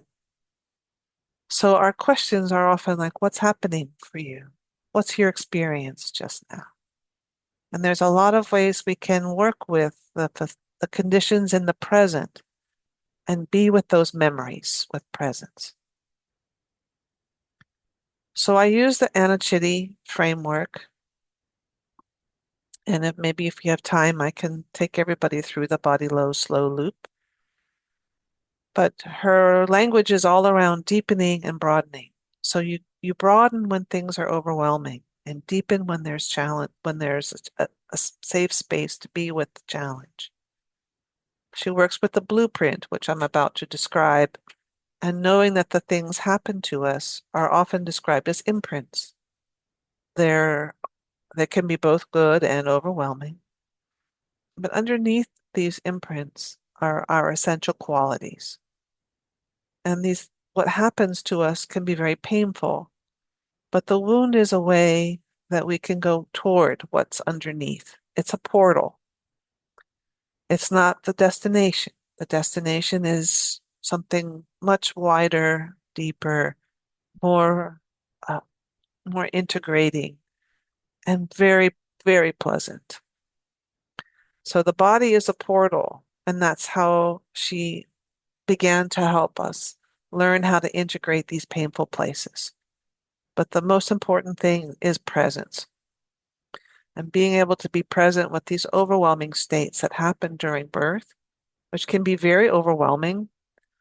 And you yourself, you know where you're going. You know that the blueprint is underneath. So what is this blueprint and how does it?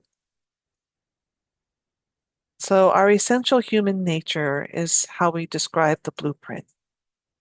Sometimes Anachiti calls it the soma or the sacred body, or it could be just the rainbow torus is another way she describes it. But we as practitioners, we're tracking how we come into form. That's what pre and perinatal somatics is about. But we also bring with us this underlying beautiful matrix that includes these capacities for connection and love and vitality, curiosity, our essential way we do things, which is a natural will, a natural unfolding of who we really are. And these qualities can be very impacted by these early layers.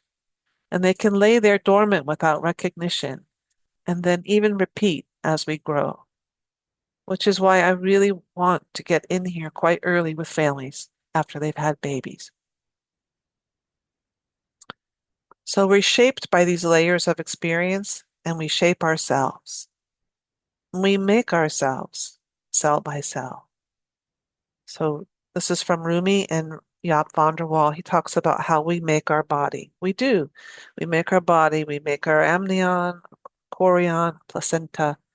There's a lot that comes innately out of us. And we are also woven energetically. This is from Randolph Stone. We are woven through ley lines of our own energy, how we step down into creation. This was what forms that early matrix. So they talk about it in polarity as being woven between our consciousness and the conditions that we encounter. So the imprints are these layers of experience that are still with us today. They're coupled with bodily felt sensations and processes that we can recognize, reach, and integrate. So this prenatal and perinatal period is the foundational layer for human experience, hence the roots of the tree. We try and really create clarity and the welcome that Victoria talked about. Like one of the most important foundational elements in humans is how we are conceived and welcomed, how we are discovered in utero, how we make our home in our parent. So these are the earliest layers. But there are these 5: preconception, conception, all of gestation, birth, and afterbirth. So you can see it could be a lot of different things. So knowing that map and knowing that the body is registering all these things in a somatic, felt sense way, sensations are the language of early experience. Sensation and posture and gesture. So underneath these early layers is our true nature. These are very positive human essences. And while energetic, also have physical sensations that are soothing, uplifting, expansive, yet deep. And they can be joy and compassion and delight. These are all things that babies are hardwired for. And they can express such level of love and forgiveness that we can really welcome that there and know that that's just beneath the surface. That's why I prefer to work with families that have babies. Catch it there, and then the whole family can thrive. So it's a paradigm shift. It's towards somatics. It's not really psychology. It's a somatic practice. And that really hurt place, the wound, is an entrance into healing, as opposed to something that's wrong.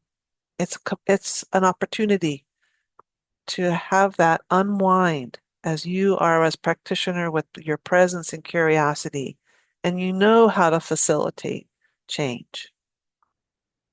And it's a relational field, much like psychology, but it's really working with the felt sense. So as practitioner, you're working with your own autonomic nervous system, and we are the guide. We use the map of sensations of a coherent state, safety, and presence. These are blueprint sensations to help integrate earliest levels of experience. So our wounds form because of the experience. And our adaptation patterns are clues and healthy responses to overwhelming events. And we are able to be with sensations of the wounded experience, and it begins to integrate. And we can help adults be with themselves, and we can be with families at this very vulnerable time so they don't go through life thinking that something is wrong with them. That's the most common reaction. There's something wrong or bad about me. It's easily fixed at this early stage. So that's why I really advocate for working with families right away with these skills. And knowing that when they come with their challenges, it's not a destiny that it always has to be that way. It's actually quite fixable and learnable and integratable with the skills that I've outlined. So the wound is the way, but not the destination. Our essential qualities lie in us as a core, and they're always there. And we use our skills to help deepen and broaden as necessary. If it's overwhelming, we stay toward the edge. If there's capacity and presence, we can go deeper. And it's that very gentle moving back and forth that allows the body, which the body can do it, allows the body to start to integrate. So here is an overall map. In the therapeutic process, we're working with deepening and broadening and working with understanding that the blueprint is there. It has a lot of tells, which I'm not going to go into right now, but they're often uplifted or grounded or broadening, warmth, fluid. There's a lot of sensations to blueprint. And so our process is recognizing that and then really understanding all the layers of things that can happen, where we need to go on our map, and applying our skills. So the work and the goal is to be with birthing families and adults to help integrate the trauma during this very formative time. And sometimes it's not just within the person that you're working with. It's within like the whole family lineage. It can be in the community. And it's a kind of healing that goes both backward and forward. But you want to work with one layer at a time. Often when you work with one layer, it can integrate all the layers because it's a pattern that has been there since the very beginning. The work can be done pre-conception, during pregnancy, after birth, at any time in the lifespan. But you can learn how to work with these early imprints. It's a weave.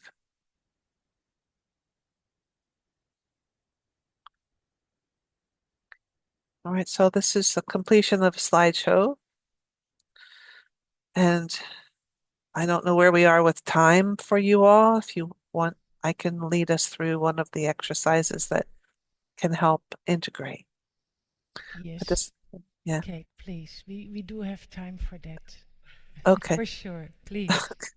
All right, so I'm going to lead people through body low slow loop. This is just a basic illustration of how it all works. And John Chitty used to tell me that he could totally reorient someone's nervous system using this one practice. And I've seen it also create an amazing integration, just even with one session. So I'm just going to invite everyone just to relax in their chair. Or if you're sitting on the floor or lying down,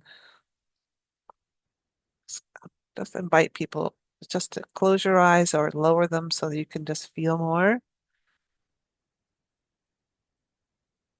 And then just get a sense of your body in the chair. Just feeling your legs and your feet connected to the ground.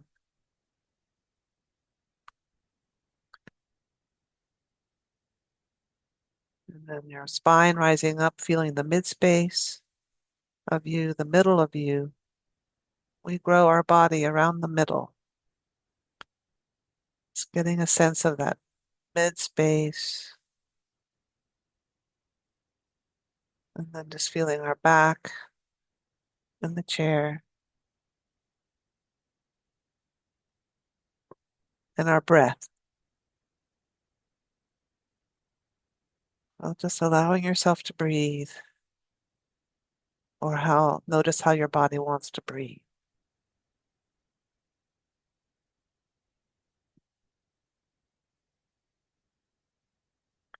And the first step is just to give yourself a body scan, to seeing if you can notice where there's areas of tension or pain or discomfort.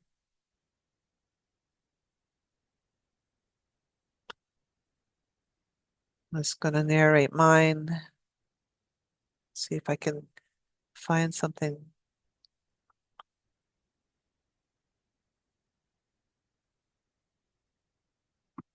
Well, I feel a little area of tension up my upper back, just at the top of my back. So I'm just going to draw a little dotted line around it.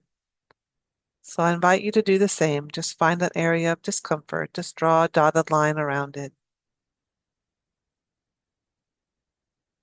Mine is like a long rectangle, a long, thin rectangle. And just see if it has a shape. Is it on the surface or is it deep? Mine feels really on the surface.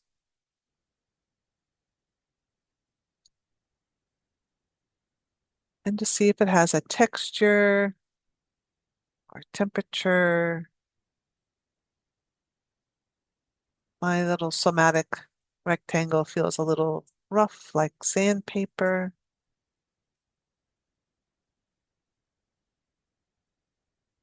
And just be curious. And then come to the edge. Often John Chitty would say, come to the lower border.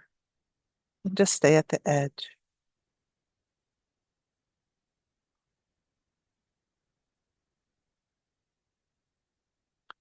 And now shift your attention down to your feet.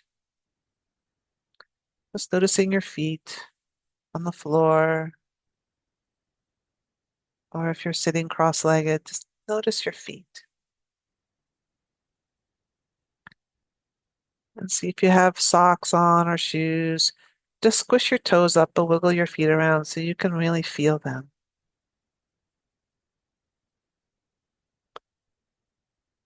And then just see if you can count each toe one at a time.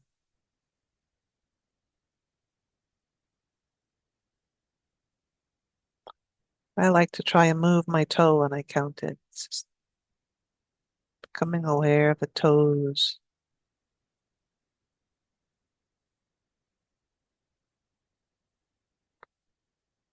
And then the next step is pick one foot and imagine that you have a pencil on the end of a stick.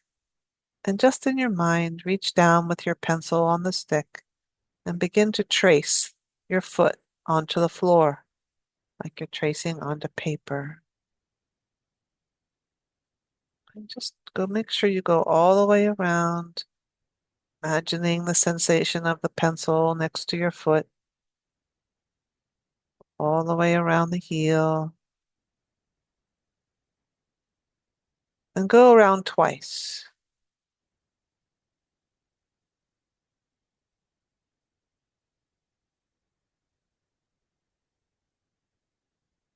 And now shift your attention back up to where you had discomfort.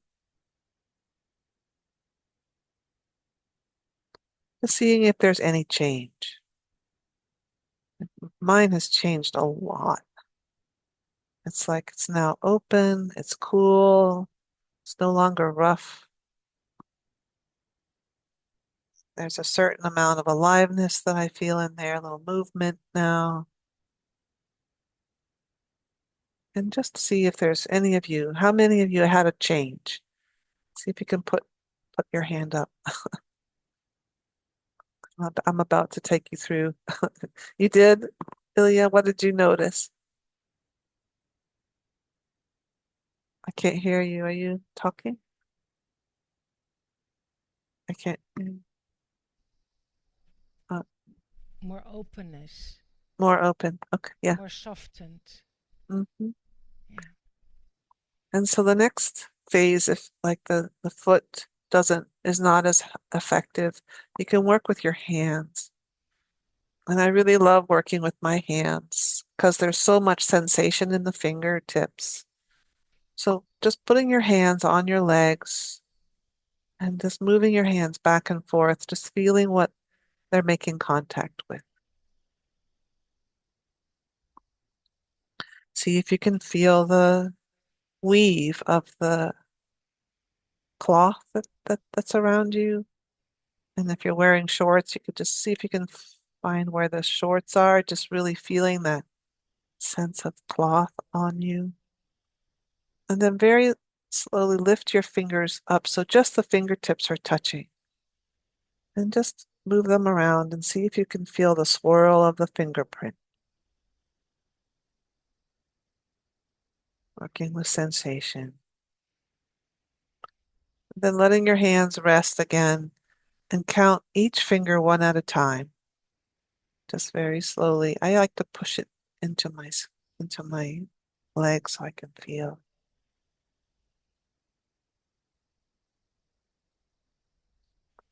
And then just take a minute and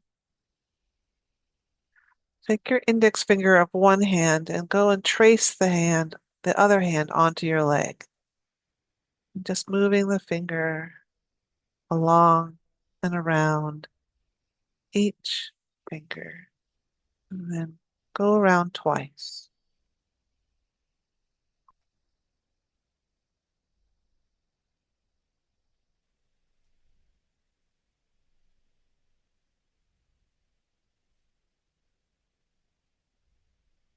And then shift your attention back up and to the space that was uncomfortable. Like mine is really shifted. It's like all the constriction that was there is gone. Feels really open.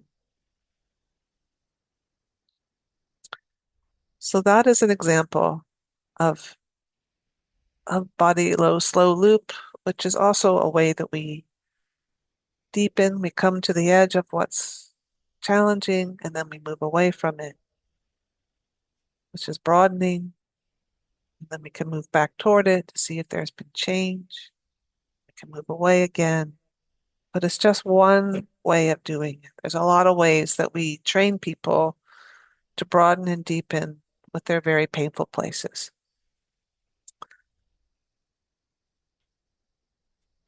Yeah, I'm feeling a real big spaciousness now. So that's an example, and I think that I'll end with that. So if you want to contact me, here are my information. If you would like my PowerPoint or anything, this is my email. I'm on the East Coast of the United States. And I would be delighted to answer any questions or send you my PowerPoint. I have an online school, and these are my programs. I'm just happy to engage with you if you have any questions. Thank you so much, Kate. Do you listen me? Yeah, I think so, right? Yes, I hear you. Yes. Great. Thank you so much. And I really want to recommend everybody that is hearing it now or in the recording to go check out Kate's website and her work. Kate, you know, for me, you're one of my most important teachers in the pre and perinatal field. Yeah, thank you. And it's really beautiful how you bring together so many different teachers, pioneers, sources in a very condensed way, in a very clear way, which is not easy for such deep, traumatic material. And we have time, if you have a bit more time, because I would like to know if there are any questions from people here on in the room or online. If anybody online has a question or would like to share, how was it for you to hear Kate speaking? We can open the microphones, right, and the image. would love to include you all. If you want, you can also put a question in the chat. Here in the room, anybody that wants to say something, give a sharing.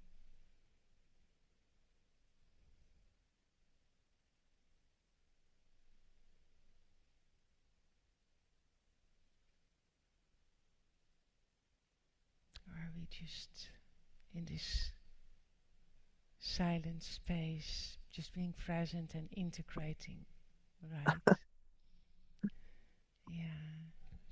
Yeah, come here, please. We have a question here in the room. Well, I'm not sure if it's a question, but just maybe you move your chair a little so she can see you. Okay. On the camera. Okay. Yeah, you know that better than me. Yeah. I really want to thank you for whatever you for what you brought. I feel very touched. I feel like this is such a big topic as well for my history, and I know from my birth, and I actually know from my mother's birth, that was like very traumatic, especially for her and then for me as well. So just listening to all this and just to bring all this with so much care, it's just very nurturing as well. And being in the AlmaEurotas studying and to be doing therapy for a few years now with Juliana, which is also in the field of the prenatal, has really opened up this field for me, and it's like so revealing and so deep, and I really just want to thank you and to just bring just myself as well here. Thank you. Thank you. Thank you for your comments. Thank you. Yeah. Any other sharings or questions?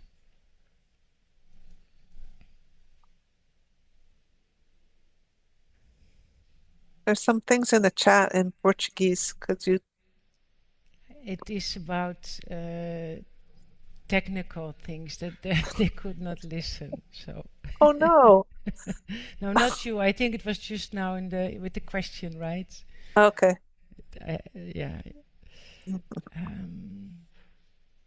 Okay. Yeah. Yeah, Kate, and as what I also said to Victoria, we are having a really very beautiful gathering here, and a lot of connection is being made, and a lot of coming together with this awareness and the wish to and feeling also maybe the urgency to bring this awareness to society, to parents, to professionals. Yesterday we spoke, and I know you were online, even to bring it to leadership development. And I think we are leaving here with this notion of let's continue the conversation, and let's join voices and forces. So I would also like to end with that note with you. Let's continue the conversation. I really would love for people to connect with you. Maybe there are other opportunities where we can bring your work to our community. I know we share this passion, and yeah, I think that's beautiful. And for me, it really feels we are one heart, and yeah, I want to honor that. Yeah, I've really, really enjoyed this symposium. Just the added layer of the transpersonal. It's just very special to be with a lot of people who are tracking humans as they come into form, and knowing that this is a very formative time in our lives, and as much professional care as we can bring to all humans, but especially birthing people and their babies and small children, we could really change the way we are. And I've seen it happen over and over again. The parents come with their baby, and just in one session, I can reorient them to what happened and how they can connect and thrive. It's really doable. Yeah. Thank you, Kate. And there's a comment from Therese. Oh, you love my paintings. These are she loves my your logos. paintings. Yeah.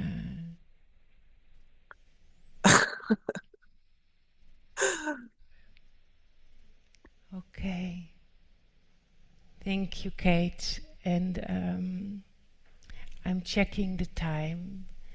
We will have Karlton and Maggie saying, thank you for the insights, Kate. We will have Karlton starting his presentation in half an hour, 4:30 Portuguese time. And what I do suggest, there was some time that I would bring something. The time is short for that. I also feel there's so much going on. It's good that we have a bit of time to integrate. And what I will be doing, because my idea was to do a guided visualization, I will record something that you can have access to and that you can always fall back on in the moments that you may lose a sense of safety in your body. You may lose the connection with this knowing who you really are. But I will not bring anything of that right now.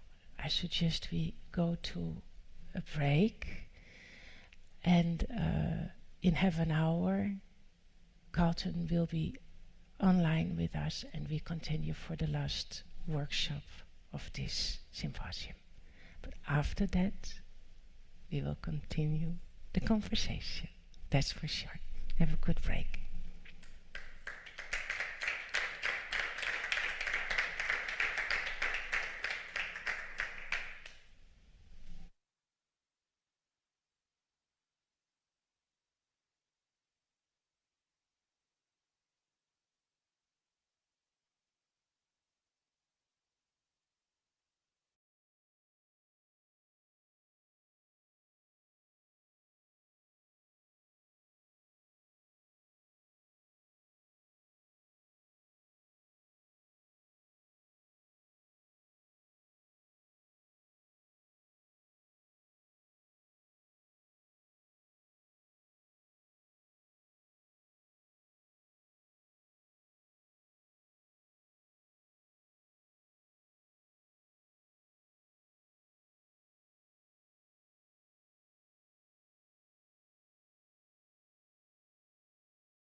Hello?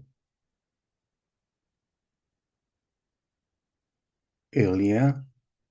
Can you hear me?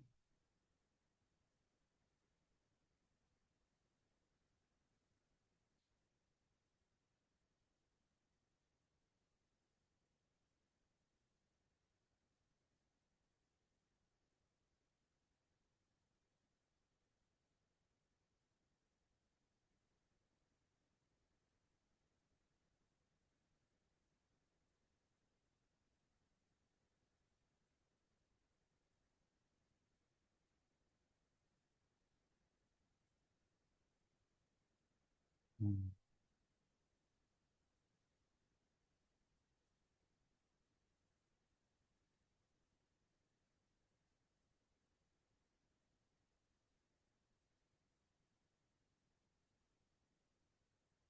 Mm.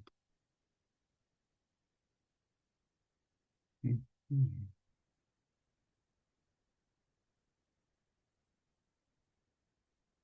Mm.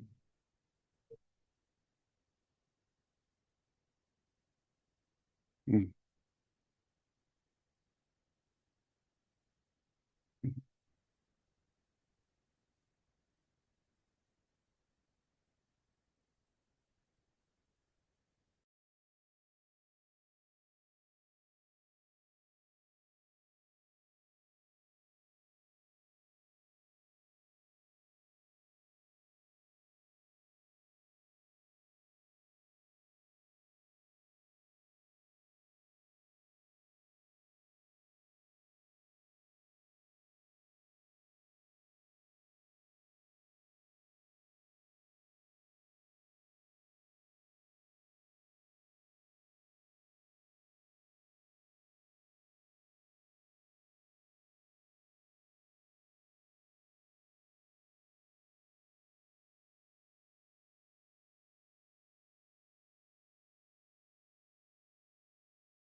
Hello?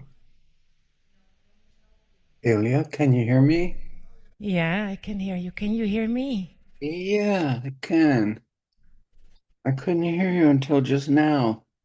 Well, maybe that's what babies feel, right? When they are in the womb and out the womb, that they try to communicate and there is no reception of that.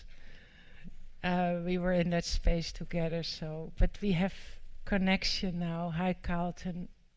I'm so happy to receive you here in this Hi. virtual space. Hi. Happy to be here. It's so nice to see you again. Yeah, it's a pleasure. Are we are we starting the talk now? Are people listening to us? There are people listening online. Yeah. There are people in the room here in Lisbon. Alex is here. And there also will also be people seeing the recording later. So just want to check if the recording is on. It looks like it. Mm-hmm. Good. Because I told the people here we are at this moment having presential workshops. But I told them they would receive the recording later, and I really recommend them to see the recording. Because I want them to know of your work, of this work. And I shared already a little bit yesterday here about the work with babies and the importance of knowing that babies are communicating with us all the time, trying to be heard and seen. we spend a lot of time around birth imprints, and that we are really impacted by that. And you are one of the persons that I know is very deep into that. You bring a lot of awareness, so I would like to give the space to you to speak about a topic that is very important, the birth mask. You will be doing a demo with Maggie. Hi Maggie, I know you're online to receive you here. So Karlton, when you're ready, please start. Well, I want to extend my gratitude to you and Mario. I'm so happy you're doing this. I'm really pleased that it's you. You both have such depth and grace and intelligence and compassion and honesty and transparency. It's just lovely to be associated with you. I want to thank you for all these years of staying connected with me. Yeah, and Mario, when I hear Mario talk, my whole body just relaxes.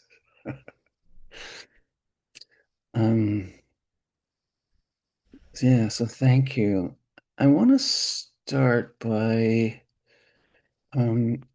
asking you if you could bring Maggie's and my windows up for me. And let's see if I can share my screen yet. Looks like I can. Great.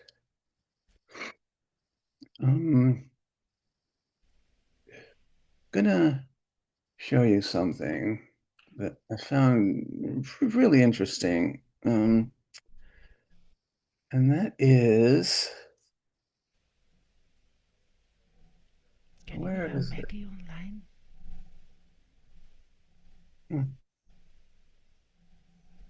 Here it is. Look at this. No mammals other than human beings have this kind of head trauma that we get from birth. And I just wanted you to see this lovely reproduction of a Neanderthal pelvis and look how wide the flaring is in the pelvic inlet. And look how much room there is at the pelvic rim. So other primates and probably Neanderthals did not have head trauma, at least not like we do. So I think there's something to this. Oh, hi Maggie. I can see you. I don't know if it has to do with just evolution or the divine plan, but for some reason, Homo sapiens have birth trauma, and it hurts. And Maggie, I'll be right back. I just want to share this. Look what happens to our little heads while we're being born. These are images. They are MRIs of a birth actually in progress. So this is what's going on for the baby while the baby's navigating the birth canal. And you can see how much pressure and compression these babies have. Look at the way that the frontal bone overrides the parietal bone here. Look at this one. There's so much cranial deformation during birth. And that's why babies look so wiped out after they've been born. The babies have been through so much, and our culture doesn't really get it. And that's why I invented the BMR, because I want to share with as many people who are interested something about the human condition that we're always in touch with, that we're always seeing, but it usually doesn't register. And that is what we've been through to get here, what our little those were just the big bones. These are the big bones.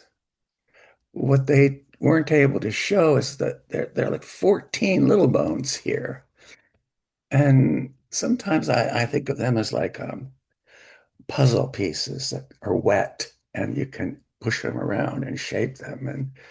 And what I know is that well, first of all, let me say I'm going to be talking about non-instrumental head first vaginal births and what that does to our face, our little faces. We have 14 we have 14 facial bones and like 28 facial muscles, and they go through quite a lot as we're going through the birth canal. And despite the fact that most of those reassemble back in the direction of their original symmetry, and prenates have symmetrical heads, symmetrical faces, up until they begin pushing against bones or resting against bones. It never goes all the way back. And so you can look at anybody and see what they went through. And I think that's important because it's an aspect of the human condition that we are born in pain. And that pain directs so much of our communication and our bonding and our relationships, starting with our principal relationships in our families. Um, so that's why I started doing BMRs. And it's not by any means all we do at KTBT. It's just sort of a basic snapshot of who we're with. So students who've studied with me can look at someone and just like any kind of facial recognition, you see, oh, Maggie's, got brown hair. It's pretty. It's long hair. She's wearing a striped shirt.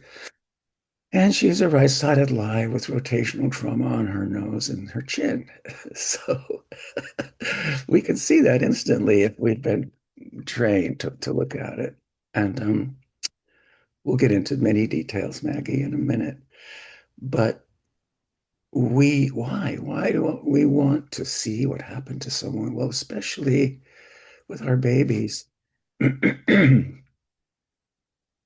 If your toddler has a broken toe and is crying, but you can't tell there's a broken toe, and she's crying, and you're trying to put her shoe on, don't you want to know? Is there something hurting in there? Um, I met a mother and a baby once, and the baby had something like a cracked rib or a dislocated rib, and the pediatrician didn't tell the mother about it. So that baby, every time the mother squeezed and comforted, the baby cried more because of the cracked rib, and that baby couldn't breastfeed when that rib was against the mother's ribs.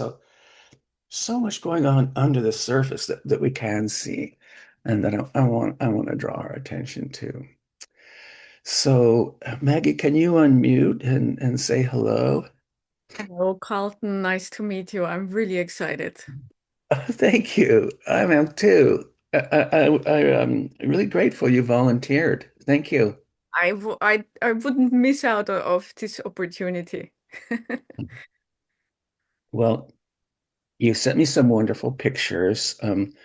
Let me walk through a little bit of the process. I'm going to start by sharing my screen for a minute, Mackie, and then you and I together will develop your birth mask. So let me just show everybody what happened. I got these pictures from Maggie. Pictures of her as a baby, different ages. Oh, look at this face. Something hurts in here, doesn't it?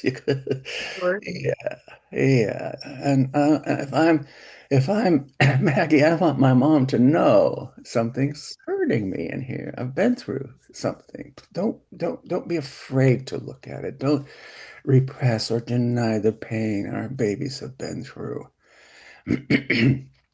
Otherwise, it gets buried and but it doesn't go away, does it? It grows inside and it it ferments. It has to come out.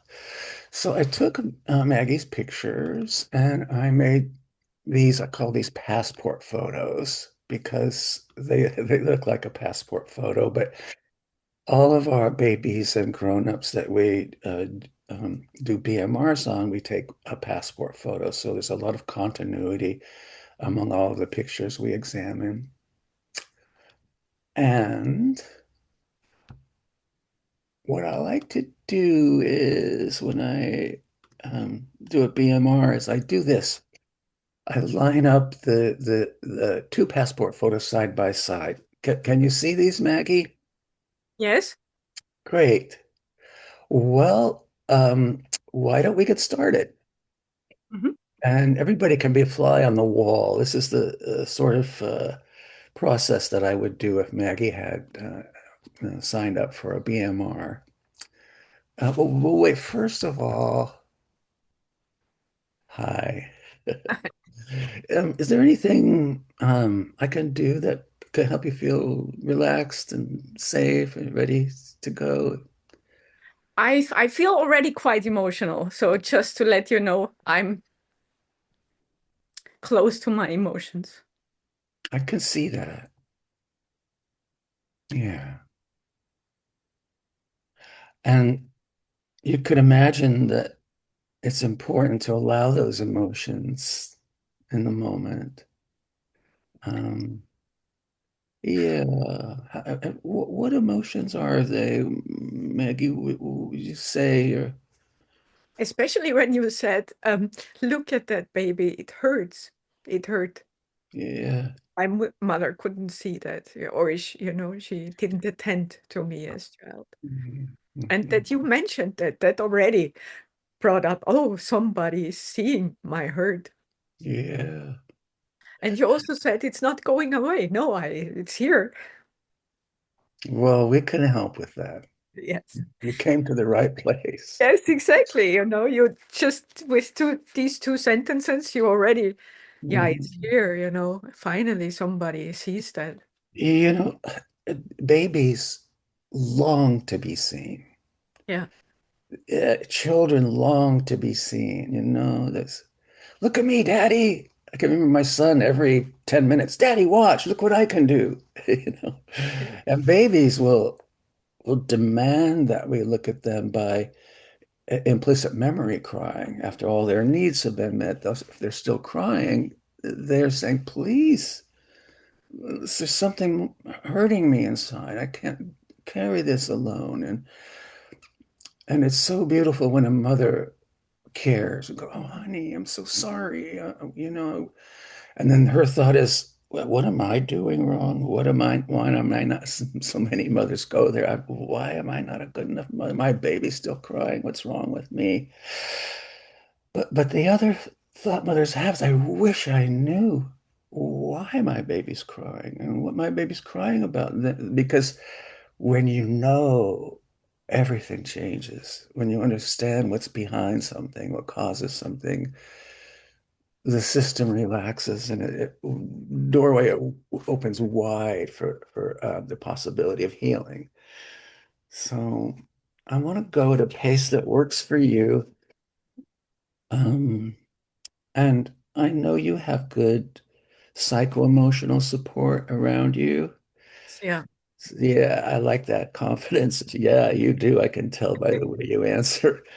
And so we can go pretty deep for a first time session because I'm pretty sure you want to look inside, and I'm pretty sure whatever your psyche decides to show us, that you'll be able to process that with somebody who's skilled and compassionate.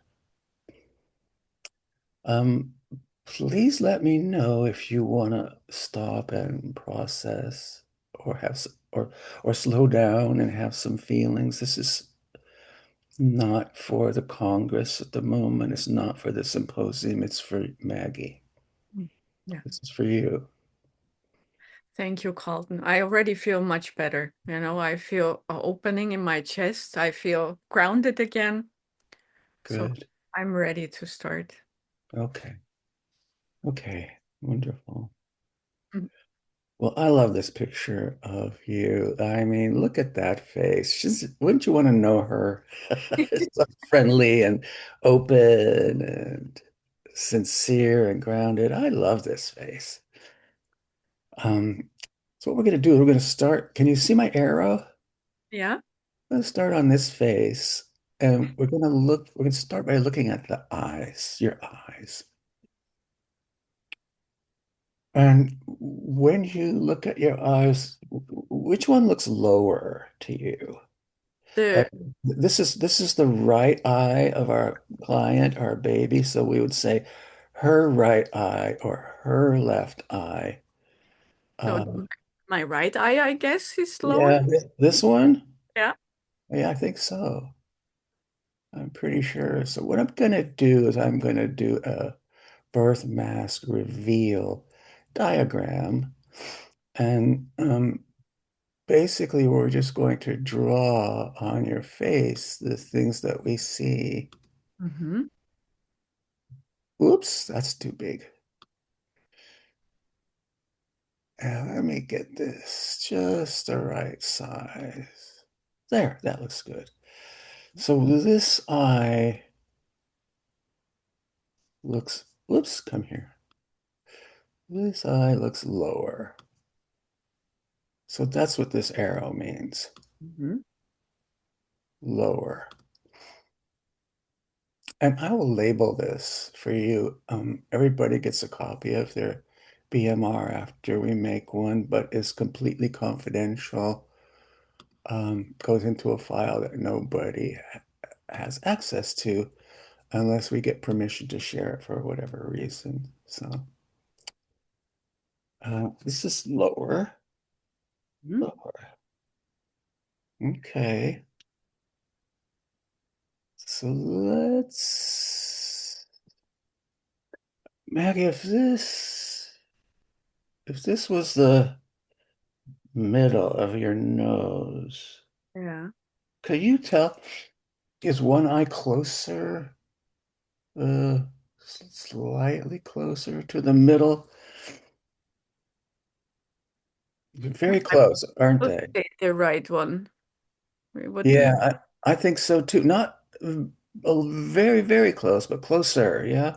A bit closer. Yeah, it is. So we'll do that one. Arrow.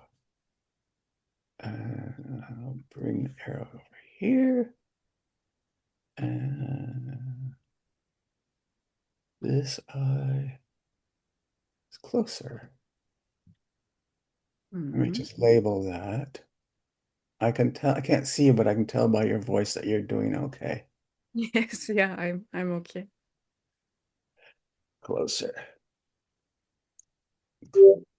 So what's happening here? I need to go closer. Gosh, that's too big. I want to make these letters smaller. There. Okay, closer. Mm-hmm. Something else going on. It's very subtle. I think my nose is a bit to the right. We're going to talk about your nose. Yeah, it's like Yeah, we're going to talk about that. yeah. That's a very important signal because it tells us what you were doing when you were coming through the birth canal and what happened to your nose a couple of times. So we'll look at your nose in a minute. First, we'll do the eyes. Mm-hmm. It's called an eye analysis, and then we'll look at your nose. If you squint your eyes a little bit, does one of your eyes look smaller or like it's farther back in your head? The right one looks a bit smaller. The left eye looks a bit more open. Yeah, yeah. Yeah, that's what this looks smaller and deeper in your head. Mm-hmm. So I'm gonna call it sometimes we call that recessed. It's a little bit recessed because uh during your birth you were in a very, very, very tight place at some point, like we all are. And as you were turning, you were working really hard, Maggie, really hard to turn, and your eye got kind of pushed against your mother's LSP. Mm-hmm. Um, do you know what I mean when I say LSP, Yeah. lumbosacral promontory? Yeah. I think I've got a picture of one of those. Keep breathing. Yeah. Where is that? I bet it's, oh, I thought I had it dialed up, but let me show you what I'm talking about. Um, right eye. Here's what I'm talking about. Mm-hmm. Um, I originally did this drawing for a left Mm-hmm. eye, so had to flip it horizontally. That's why it looks so fine. Because it was originally um, for, oops, that's upside down too. So let me go back to, so that would be a left side lie. And let me tool pop this back over, flip horizontal. Yeah. I want to show you, this is your mother's sacral bone is 30 millimeters thick approximately. And it's hard, dense bone that has held up the weight of your mother's upper body all her life. Your bones, your skin, your membranes, all the little tissues you have, and your cranium all together are only 1.5 millimeters. Okay. And there's a brain on the other side. So it's quite a different experience than your mother is feeling. If she has low back pain during the birth, and a lot of mothers do, it's from pressure against her LSP. Mm. But you see, this very thin, vulnerable, partially ossified cranium is pressed toward the middle.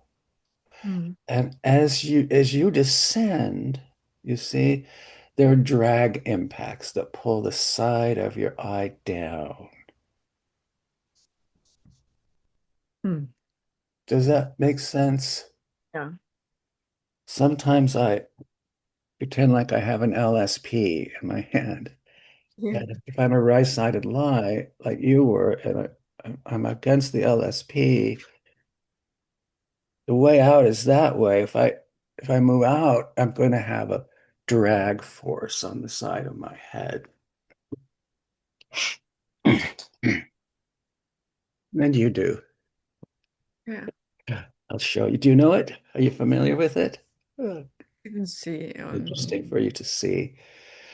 What I'm talking about is it's easiest to show you if I make a line. I'll make oops, not over there. Back. Make my line over here. Here we go, here we go, here we go. Line. And now I am going to make it a different color. And I'm going to make it smaller. And I'm going to make it dotted. Have a look at this, Maggie.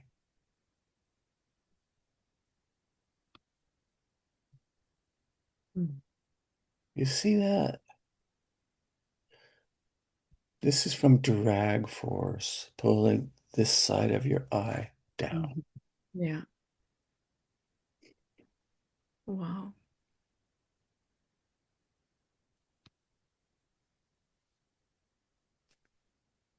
Yeah.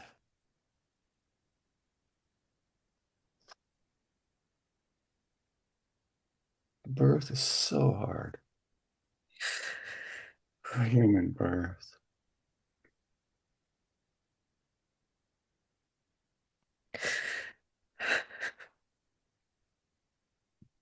Mm.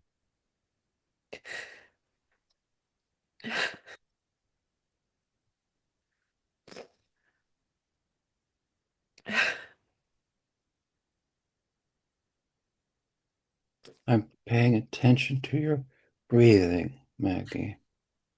I'm listening to your breath for a reason.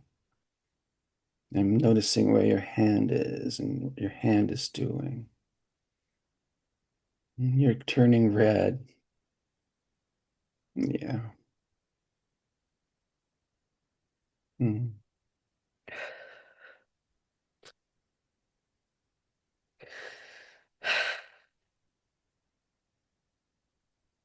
Mm.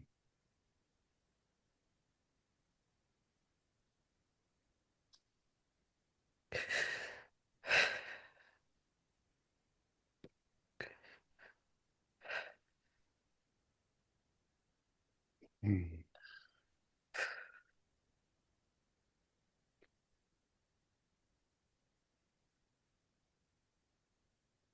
It's really difficult to explain what's happening inside of me. But it feels so pressured in, in that part, like. Yeah. Yeah. Mm-hmm. That's the narrowest part of the birth canal that you're talking about. It's for head first vaginal births in Homo sapiens. A lot of babies pass out at this time.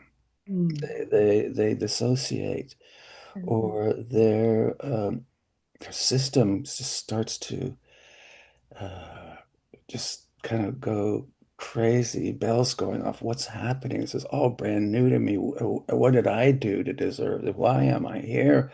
What's going? Babies can have these thoughts. Mm. They don't have words. They don't have the symbols of words, but they have the feelings Yeah. that we have, just as strong as we do.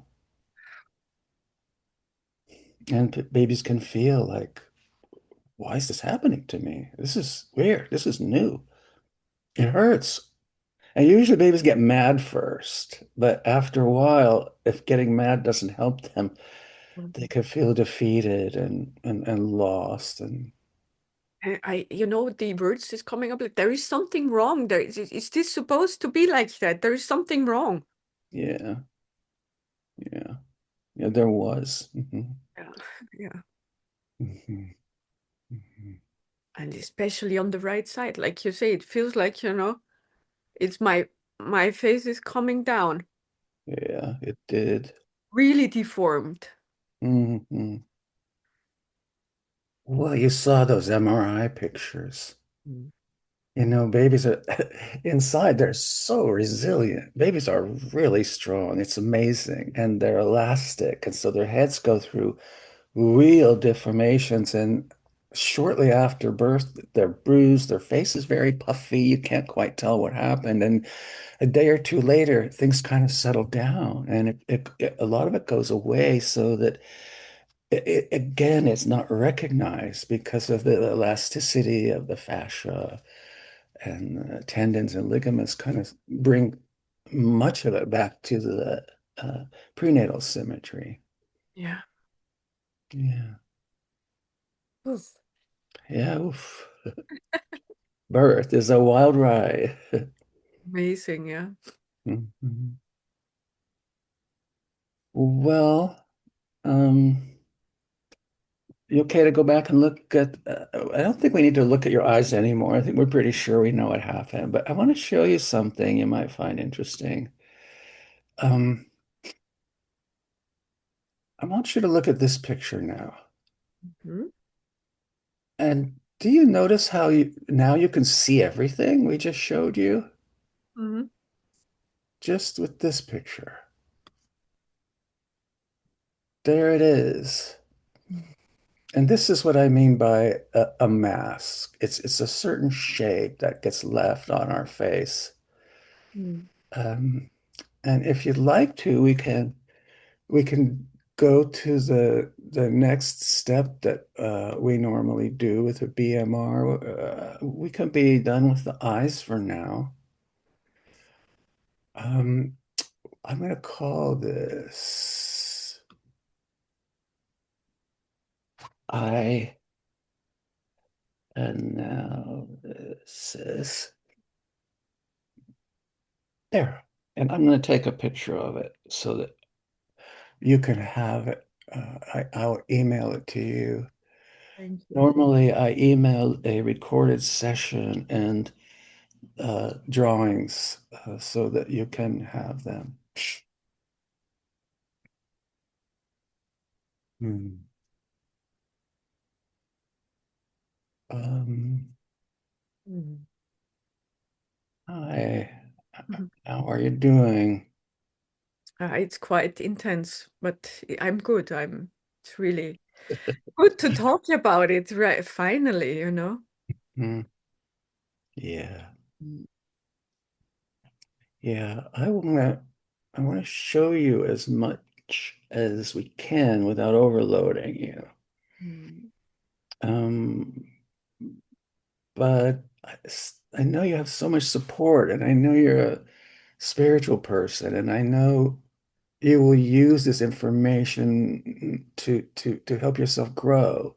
Yes. So I think I can show you some more Yeah. things if you like. I would love to. Okay.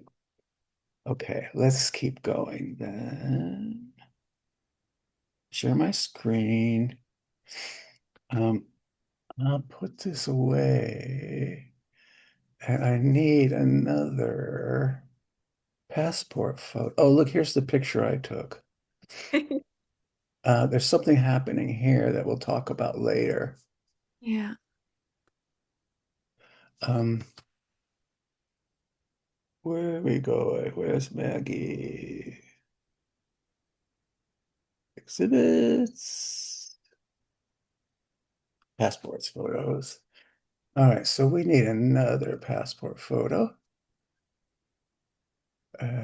Like was before. Whoops, we need another passport photo.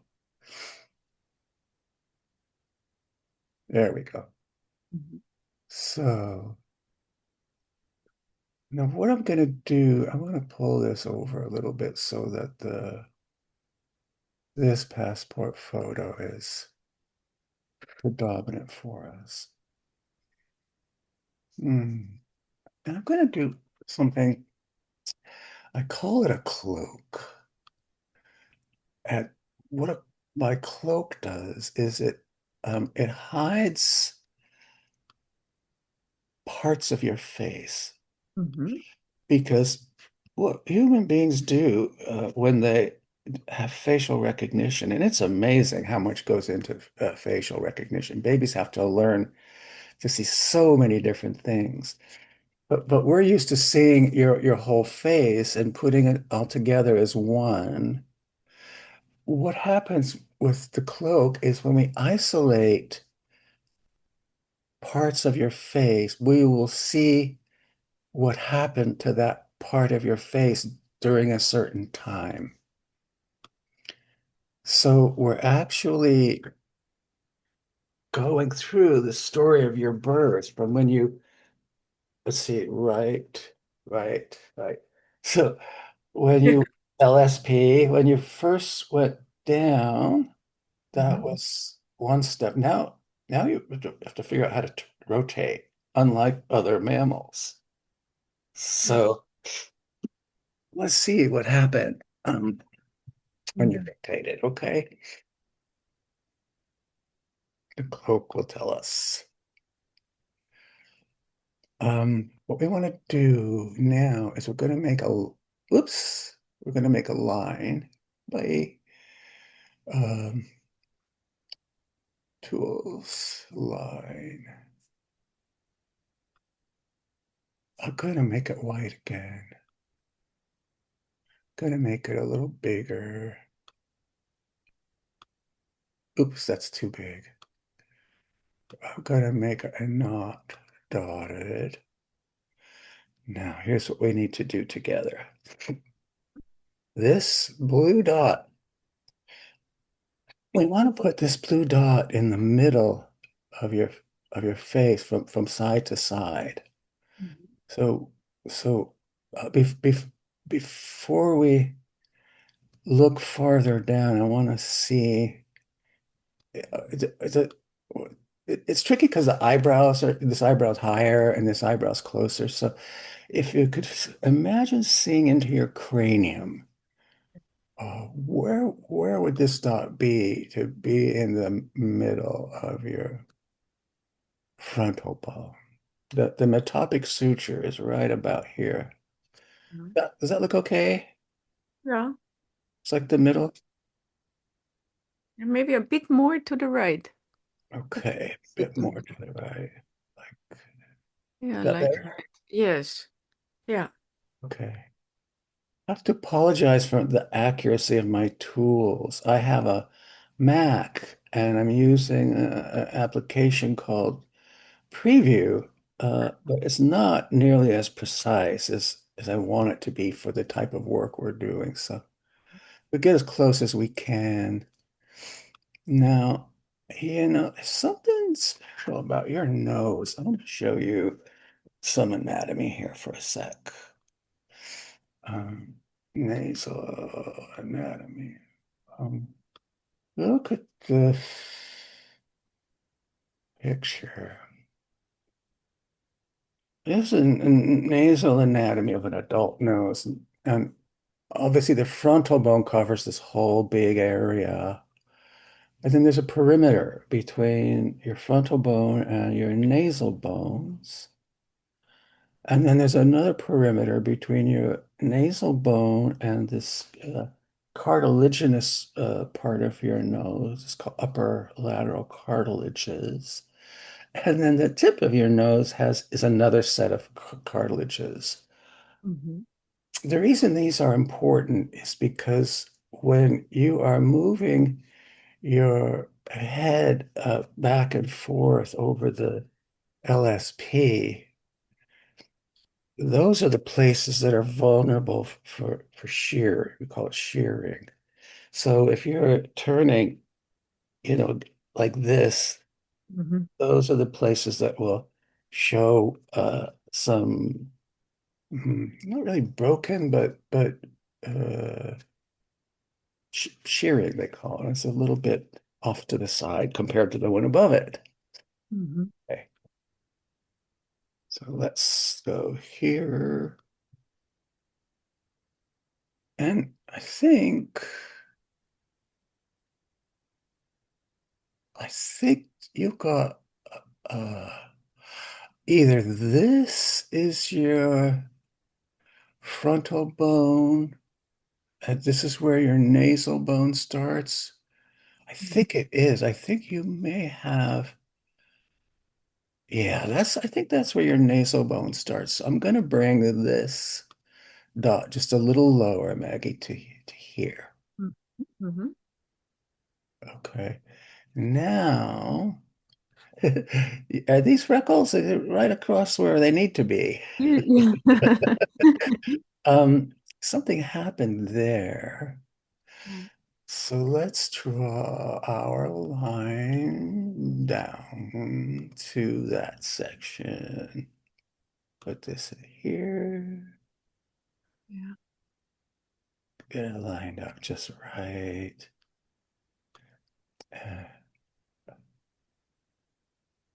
That look like the middle? Yeah. It's a little tricky because there's shadow Yeah. here. Exactly. I think maybe we need to move it a little bit more to your left, because That's true. I mean, maybe a little more, like, Yeah. Yeah. Yeah. yeah, okay, like Yeah. that.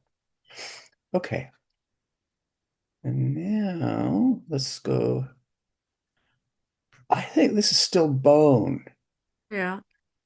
So I think this really must have hurt. I think you may have broken your nasal bone. I'll show you why in more detail later, but just want to have empathy for what that might have felt like when this was happening. And then I'll show you, I've got a little cartoon movie that can show you maybe what was going on here with your nose.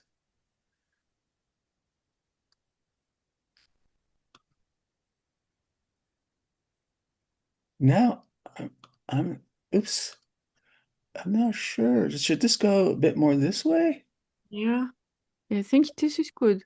About like that? Okay. And then for sure, this is cartilage. This may be cartilage up to here. Mhm. But we'll find out. Just want to make what? I don't know why my app wants to have a mind of its own color choice. Hmm. Um, Tip is there. So this needs to go like that. Yeah. And then I think this is what you were talking about before, Yeah, right? exactly. Yeah. We'll just follow that line down to the tip of your nose. Meow. This part's easy because you can get it right in the middle Yeah. based on. Hmm. So I'm going to show you a movie, a little cartoon that explains what happened. Are you doing okay? Yeah, I feel a bit anger. Well, I'd be angry too. Grr. Yeah. Mammals, when they're pushed and somewhere they don't want to be, the first emotion they feel is anger. And then if they can't do anything about it, they typically feel fear. Mm-hmm. Even bunnies, if you imagine two bunnies fighting, the first they get mad, but then one of them is losing and it gets afraid. Mm-hmm. Uh, so we go through our emotions are so precious to us and they linked to these things that happen to us physiologically.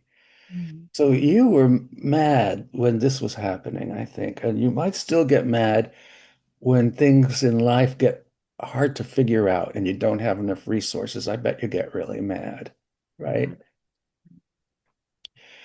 But Yeah. it's a bit suppressed, my anger, it's suppressed anger. I have difficulty with bringing the anger to the outside. You know, when you're little and you're in such a dangerous position, you could get really, really, really mad, and then you could realize, oh shit, if I do something now, it'll get worse. Yes. It'll hurt worse. So we developed this artificial ceiling then, afraid that our anger will lead us into danger and pain, and that gets programmed in neurologic programming from that moment because it's probably true. And it makes suddenly so much sense, in why in situations I'm not speaking up then. Because Yeah. let's not make it worse. That's what I'm thinking. This could make it worse. That's exactly what I'm thinking. Yeah. Yeah, so that's probably in what we call a hostage-taking neural network Uh-huh. that got programmed. If this gets hard and I have to fight and I don't have enough resources, I can't get mad. It'll make it worse. So then, you see, the thing is, Maggie, anger, when it's resolved, turns into power. Yeah. You know? Yeah. Mm. Well, let me show you. Let's share my screen, and this time I'm gonna show you this little movie that I have. Here it is. I'm gonna show you what you did, Maggie. Uh, we're gonna look at a pelvis. Um, this is the baby's eye point of view, looking down the pelvis, Mhm. at all the things there are to bump into Mhm. on the way down. And the size of this pelvis is narrow Mhm. compared to other mammals. It supports our bipedalism. Mhm. So the pelvic inlet is that big. And so the head goes in a transverse position and it descends until can't, it can't go, it has to turn again, you see. And look how much space you gain when Mhm. you turn. Mhm. It's a lot more room. So we have to turn. Here's a right-sided lie baby. Mhm. She's going in now. We're looking up through her cranium. And she has descended to the point where the ischial spines are blocking her. There she is. So she has to turn. And what's that like? I mean, she has to turn into this bump. Mhm. And look what happens when she turns. Watch what happens to her nose. Oops. Mhm. Whoa. Okay. So let's go have a look at your nose. Okay. It's a lovely nose. It's a beautiful nose. But this is what happened. I'm going to Mhm. draw the forces that created your, I call this the asymmetry line, because Mhm. nobody has a symmetrical nose. Nobody who's been born vaginally head first has a symmetrical nose or a symmetrical face. Um, Not even planned. Well, hey, why is this not turning yellow? Oh, because it's an arrow. Here we go. Oops. Even cesarean babies can have asymmetry because they've been lying against their mother's Mhm. sacrum before they descended, but they could still have some asymmetry in their nose and in their face. Mhm. So something pushed that part of your nose that way. And something, then you turn a little bit this way. And you were descending as you got deeper. We're going farther forward in time. So we're Mhm. starting at the beginning of your birth and we're going through your birth. Look, that got pushed over that way. Yeah. But now, this is where you really got stuck. Mhm. And probably where your nose got really hurt Mhm. because it got pushed farther. You Mhm. see, you got pushed farther. I'm gonna make this a bigger push. We'll make these are smaller pushes. Mhm. This is a smaller push. And then as you descended further, it even got pushed more. Mm.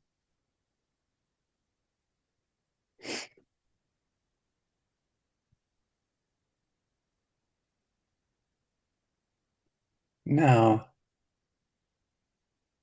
can you see it? Yeah. Your birth is written all over your face, just like the rest of us. Mm. If I'm a pre and perinatal therapist, I ought to know, oh man, look what happened to her. Look what happened to her here. I know you deeply just by seeing your birth mask and what you've been through. I know your story more. Mm. I care for you because same thing happened to me. We all have been through these hard times, and when we see it in each other, there's like a human propensity to just have compassion for each other. Like, oh man, that's what happened to you. Shit, look what happened to me. Yeah. You know, and when we see each other that way, we see each other more deeply and with more compassion. Yeah.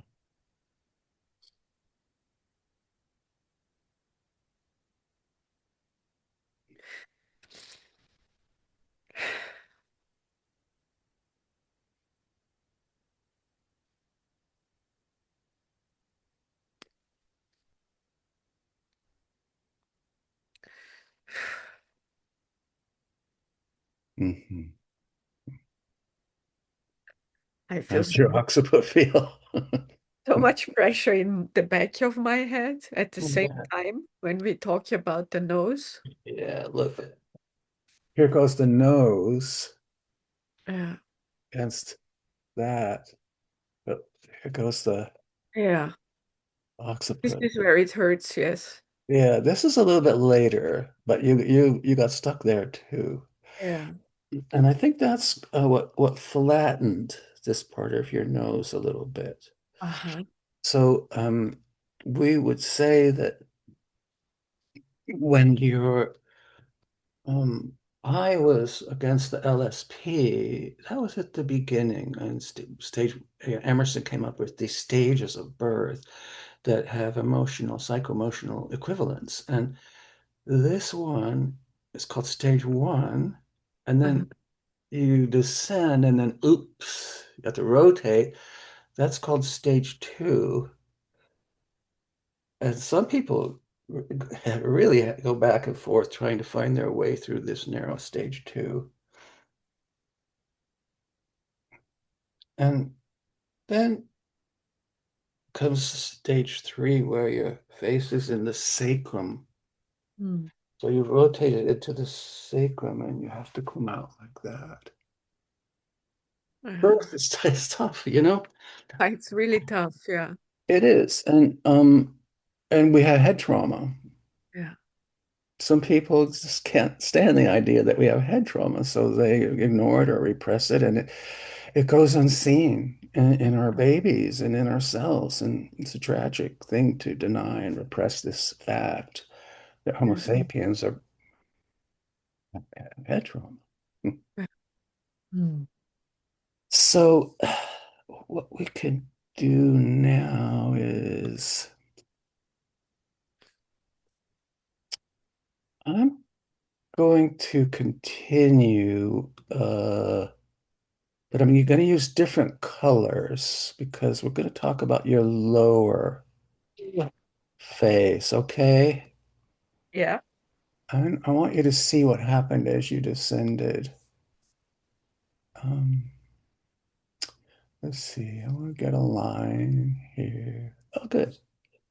This time it changed on its own. Look what happened down here.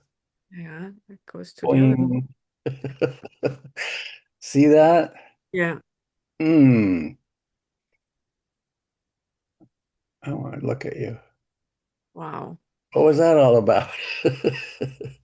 It like goes completely to the other I'm, direction. I'm mirroring you, you know. Yeah. Yeah. Oof. Do you feel your breath change when we talk about this? More anger is coming up. Yeah. No. Also, I feel like tension in my chin, in my jaw. Your jaw. I'm going to show you what My teeth, happened. but I didn't have, but grinding my teeth, like really, like getting really angry. Wouldn't you love to know the story behind that? Yeah. Okay, I'll show you. I'll Yeah. show you. It's right here.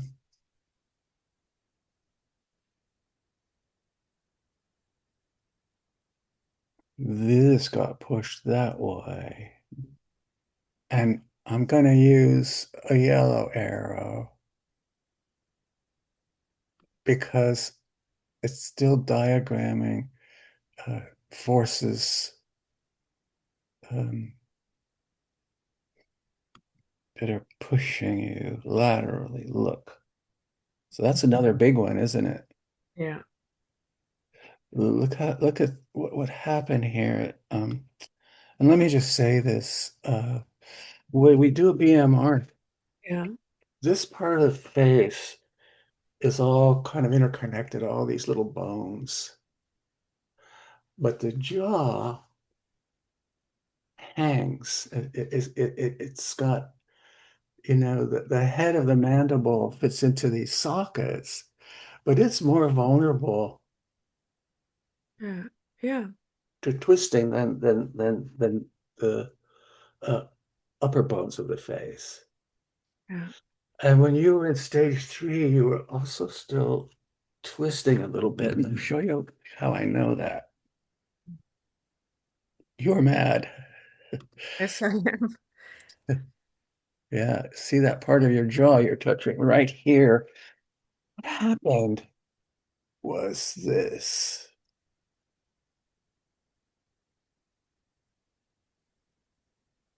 I'm going to do a blue arrow. Blue, please. Something happened here.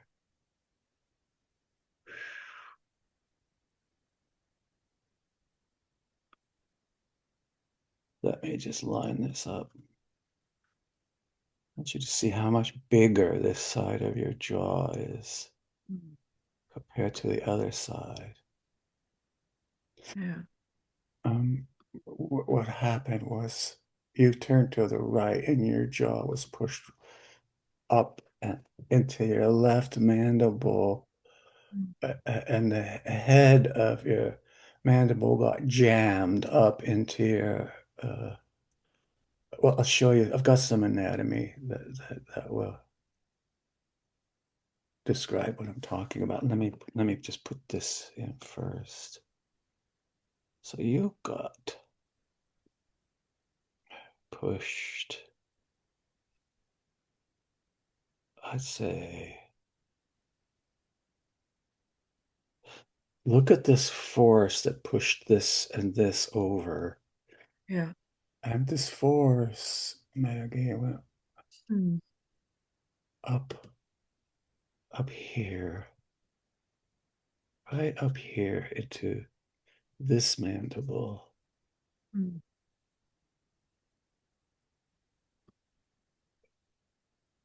I'm not sure where your earlobe is, but I this may be an exaggeration, but I know this is shorter Yes. Yeah. than this side. Yeah. Your lips are shorter Yeah. on this side. And what's happened is, let me show you what's happened.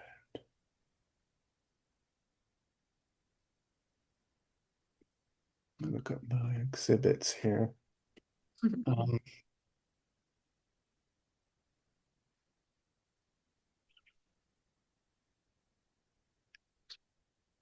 Jaw and lower side muscles. Look. The reason you grit your teeth, and maybe you've had chewing issues or issues with speaking, is that this mandible was pressed up. Yeah. And so all the ligaments and cartilages here went hypertonic. They had to hang on because there was this pressure going here, and they hung on and they hung on and they hung on, and they're still hanging on. Yeah. They're still hanging on. Anger. Yeah. Now we need to help you figure out how to process this so that if you have a partner or if you know if you're close to people who are easy targets, we don't want you getting mad at them. Okay, so we need to do some work about transforming your anger into appropriate focus and power. Yeah. I'm going to show you a bit more.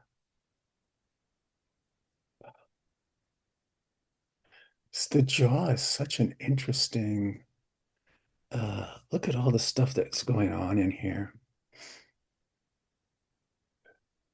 This is the right side, but all this anatomy on the inside, you see these muscles? These got pushed in and gripped.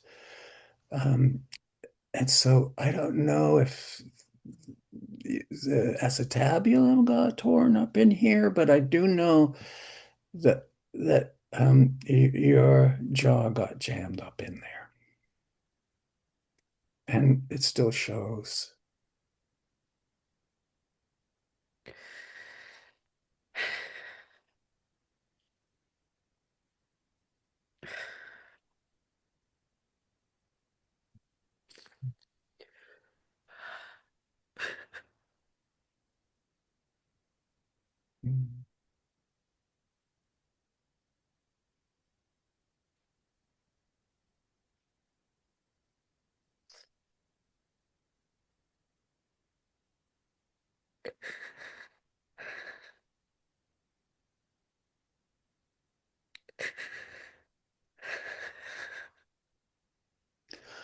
If I were your therapist, I'd be paying close attention to your breathing right now. There's clues in the way you're breathing.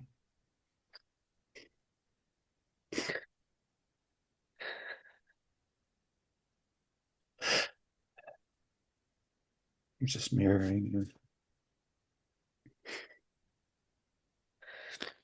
It's like I don't allow myself to breathe. It was too dangerous at some point.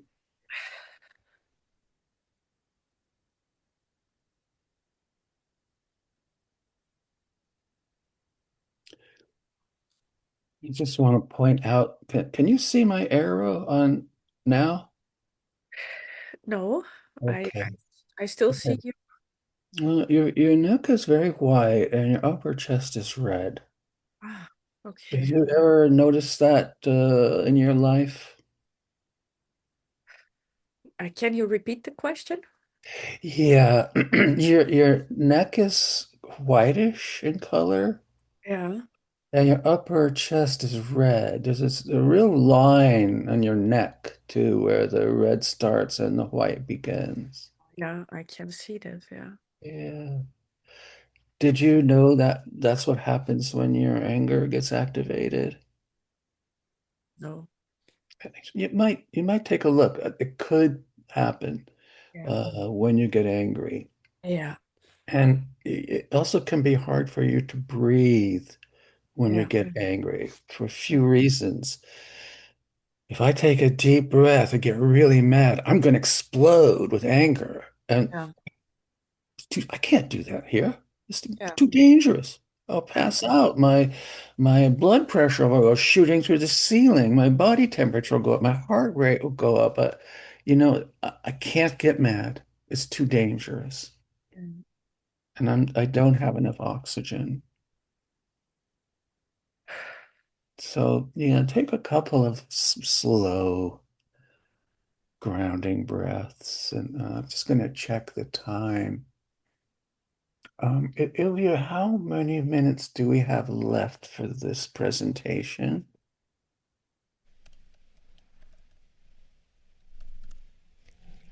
sound. Karlton, you have 20 minutes. 20 minutes. Yes. Okay. Gosh, I want to go into something else. And are there some questions? Do we want to save time for some questions? Yes, maybe the last 10 minutes, 5 to 10 minutes for questions. Yeah. Okay. Okay. Thank you.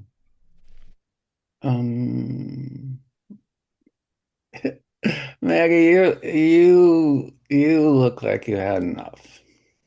Really? I think I'm so curious what you wanted to show me. I really want to know. Yeah, I know. I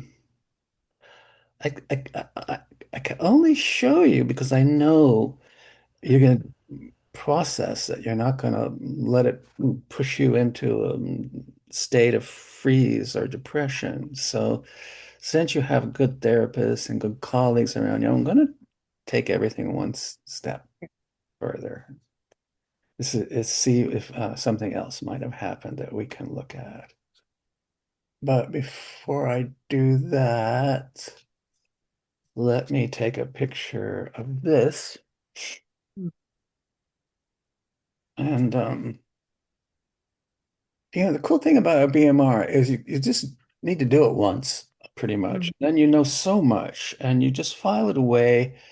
There's so many different projects you can do psycho-emotionally once you have a BMR like these. So it's a handy tool. I wish everybody, you know what? I wish that midwives could see this when their baby comes out. I wish that neonatal nurses could read this. It's not that hard.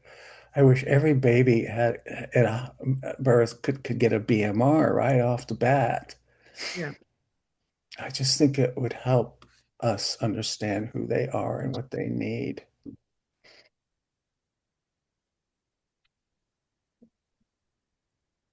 Oh, let's see. Which way do I go here?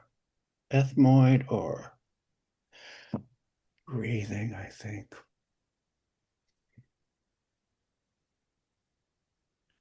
I want to show you a little movie and see if it brings up any feelings in you. Some babies, I'm not saying this is you, but this might tell us whether this was you. Some babies have the cord around their neck. You see? Can you share my screen? Yeah. So maybe the placenta's back here behind her shoulder. And then it will come around and be connected to her belly. So if she turns down, it's going to tighten the cord. And we want to turn down. That's the normal way out. And what can happen is this. You could here's where your nose was, and look, if your cord is getting tighter around your neck, it can hold you back. Yeah. And as you descend, you can lose air. And just when you need to have power, and so you have to stop and rest. I think I didn't have the cord around my neck, but I had a lot of pressure from my mother because she was not ready to give birth. So it was very tight, what I sense from the outside. Being stuck because she was not ready. And but giving me the impression, or the midwife, I have to go out. And that being stuck in that really not natural tight, but especially tight because she wasn't ready. Yeah, she couldn't relax. No. She couldn't send the hormone relaxin into her pubic symphysis, which just helps the pubic symphysis spread. If you're anxious and uptight and hanging on, you can't open. No, and the midwife opened her manually. That can make things worse sometimes because sometimes when that happens, mothers resist and actually what's going on inside gets worse. Yeah. Hmm. And that's the anger I feel, but also this, like you said, this I have no air to. It's it's this impression I have to save my air to survive, to even come out. Yeah, you're doing a lot of body language. This Uh, implies maybe you had a cord issue, but it doesn't Okay. have to be around your neck. Yeah, yeah. Let me show you. It doesn't have to be around your neck, but I think you were right in saying you weren't getting enough air at the moment in your life when you needed Yeah, it. yeah. And I want to show you, maybe this will show us. Mhm. Sacrum in stage 3. Uh, let's see, stage 3 copy. Here we go. Yeah, This is the stage we're talking about where your nose is getting yeah. Squeezed. smushed here, and you're almost crowning. You could be crowning, but where's the cord? It could be compressed here. Yeah, In stage 3, the baby's been working so hard. yeah, She's already been through all the other stages. yeah. And she's tired. The baby's tired, just like the mother's tired. And I don't know if you had the cord or not, but your Yeah. psyche seems to be telling me to pay attention to your body language. Okay. I have no air. No, I have no air. Yeah, I know. I know.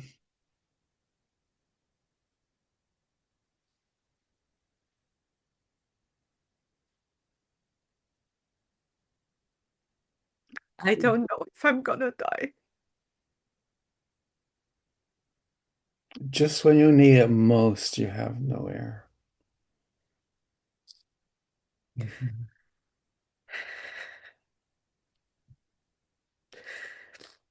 I'm listening to your breathing, if that's okay. And pay attention to your breathing. Yeah.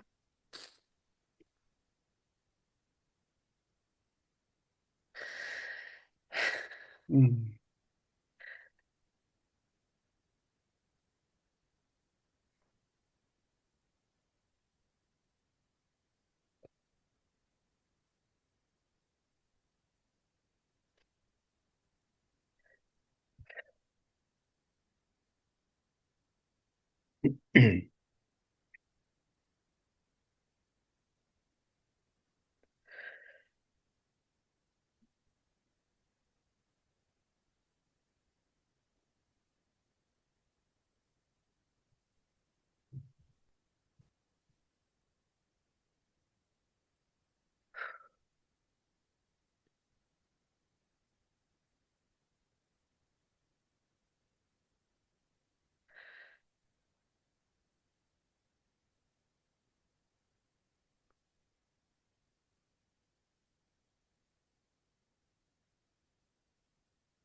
I'm a bit dizzy. Like, Mm. Yeah, well, get some air in now, okay? I want also, to check something with you. Can I ask you a question? yeah.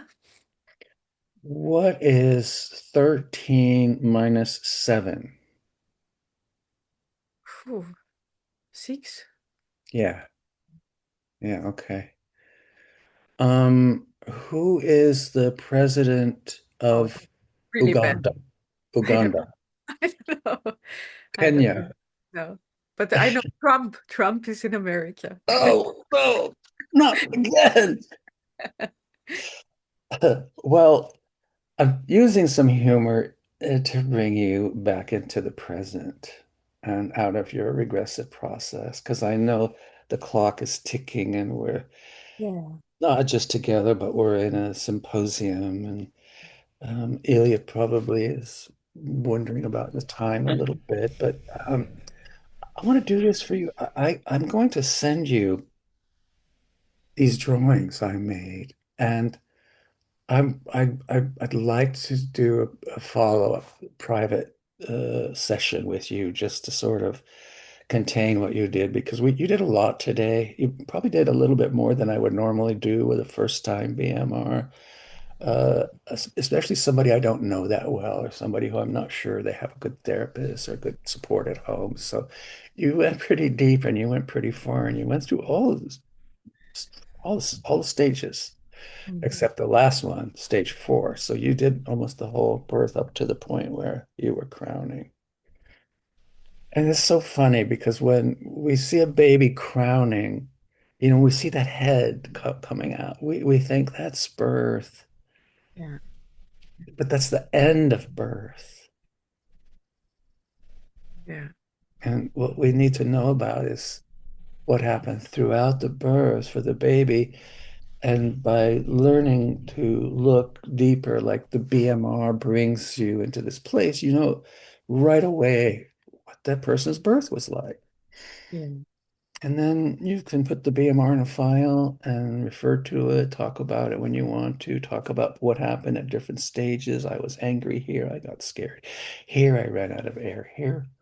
But it's a great roadmap that we all have the story of our birth right on our face, everybody. Thank you, So, Karlton. It's really good to, connect to that part of my story and also validate it, that it was really difficult. and you did it. Yes. You did it, Maggie. Yes, I'm here. You figured it out. Yeah. What a miracle. Thank you so much. You're welcome. And I feel so complete now with the breathing. I felt like that was really good that we did that, because I feel now my lungs expanding and Good. I can breathe. I can relax because I can breathe. You might find that you might just breathe a little easier from now on, because your psyche is saying, wow, we don't have to work on this so hard. We don't have to make it hard for her to breathe. So she'll pay attention to what she needs. She's paying attention. The psyche can really be our friend when it tells us what to do and what. So you've just, you've gotten to a point where your psyche knows you're going to work on the stuff that it showed us today. I didn't do it. You didn't do it. Together, we were guided by our collective psyche about how to make this drawing. So beautiful. Yeah. Thank you so much. You're so welcome. Thank you. And let's get together again. I'll talk to Ilja about it. I want to make sure that we do some follow-up and that you are well. Yes, I'm in contact with Ilja and we work together. So I have more therapists than one, so I will really work. Good for you. Yeah. I do too. I need at least 3. Yes. Yeah. Okay, Maggie. It's so nice to meet you. And thank you. Oh my God. Thank you for volunteering If somebody today. put my image online, please. I'm very vulnerable to showing up for this. I really appreciate it. Yeah, thank you so much. Okay. Let's get together soon. You and Ilja and I will. Yeah. Karlton, can you hear me? I can, yeah. Yeah. And I hope you can see me. I hope they can put the camera back on. And I'm gonna go for gallery view. There, I see your logo, but I don't see your. There you are. Hey. Hi, yeah, it's a lovely bouquet of flowers you've got there. They're beautiful, isn't it? Yeah. Thank you so much, both of you. It was beautiful to assist we don't have much time because we really need to close our symposium before people need to go home. I think you really showed us, Karlton, not only, I don't know, it's hard for me to speak. I'm just deeply touched. I just want to make sure that, because people here in the room, I could track them, and I know they are good. We are also together here in this room. I just want to make sure that people that have been watching online, that you are okay, and if you're not, reach out to somebody close to you, orient yourself to the here and now. If there's any question online, you can put the question in the chat. We also put some information in the chat of how you can connect with Karlton and his work. And we will be organizing a BMR course with Karlton. We're still finding the dates, but we will announce that soon. So anybody of you that would want to deepen your knowledge and awareness, how to bring this to the people that you work with, how to bring it to yourself, there will be an opportunity to deepen your learning about this. Maggie is in good hands, and really thank you so much, Maggie, for allowing us to dive deeper into birth imprints by showing us your process. Thank you. Thank you. And I just want to share something. Karlton has been sharing with me that he would love to have a retreat center here in Portugal. So I'm just where he could work with babies and anchor this awareness. So I'm just throwing it in the universe because we have been held so much. There has been such a wonderful 3 days, so much co-creation of us in the physical and in the invisible world. So I'm just throwing it up. Maybe we win the lottery, Karlton. I don't know. Well, I feel we already won the lottery in those days I would together. love to retire in Portugal. And I'm really serious about it. I think I'm going to get a real estate agent and have lovely, dear, soulful friends in Portugal. And I have a lot of Europeans who I could see who want to come to visit me in Portugal. They're not going to come to New York. So I'm seriously thinking about moving there in the next year or 2. Yeah. So. Oh, thank you. I see somebody giving a heart. Yeah, I'm just share Brenda. She says, thank you all for this beautiful session. I am deeply touched and in awe of this amazing work. With deep gratitude. This session was the grand finale. Brenda, I know you're assisting from India, and I'm happy that you could join online, and I know you were wanting to learn more from Karlton's work after having seen him in the CI portal. Hi, Brenda. I'm so happy that you're joining us from India, and because the seeds of this awareness, they need to be spread all over the planet. So thank you for being part. In Brazil, I know Simonetti, you've been watching, assisting, you're bringing it to Brazil, and we all need to join forces.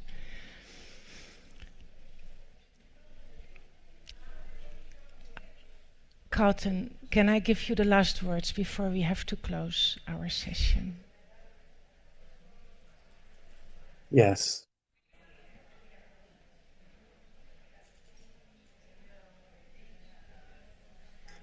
human beings get hurt when they're born. And because they get hurt so bad, and because that hurt goes unrecognized, humanity is sitting on a lot of unprocessed anger and upset. And this is what leaks out in awful ways in our culture. Our culture is showing us violence, desperation, not cooperation, competition, because there's a desperation and there's a fear that's unmet deep within the collective psyche. And it's because every little baby that gets born, almost every little baby that gets born, has to hold this anger and this sorrow and the difficulties of the human condition alone. And when we can share with our babies that we understand them and that they're going to get everything that they need and they're going to be cared for, we won't need to have corruption. We won't need to have violence. Our planet has enough to give everybody everything they need. And I'm hoping that we can relax into that knowledge, knowing that we can be safe and recognized, learning healthy ways to express our sorrows and our anger with compassion with each other. And I think this is a good first step, is to be able to see it and acknowledge it. Thank you.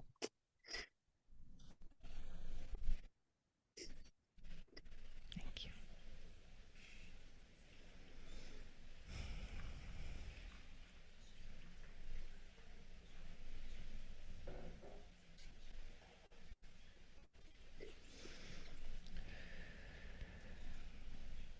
Thank you.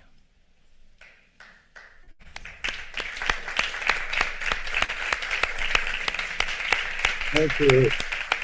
Thank you.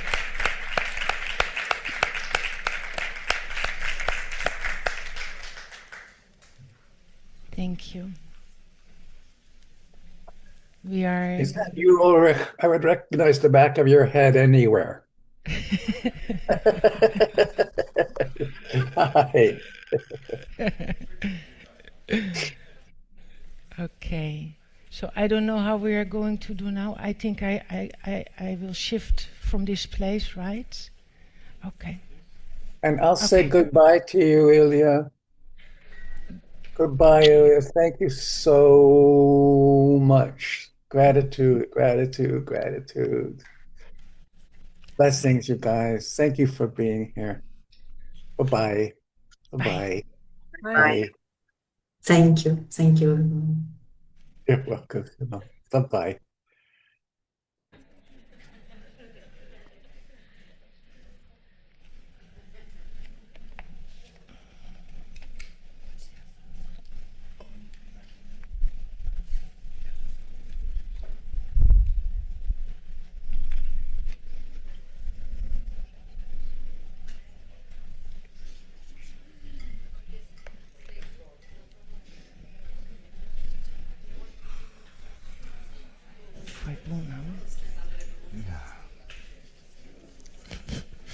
Tô? Ok. Tá bom o som?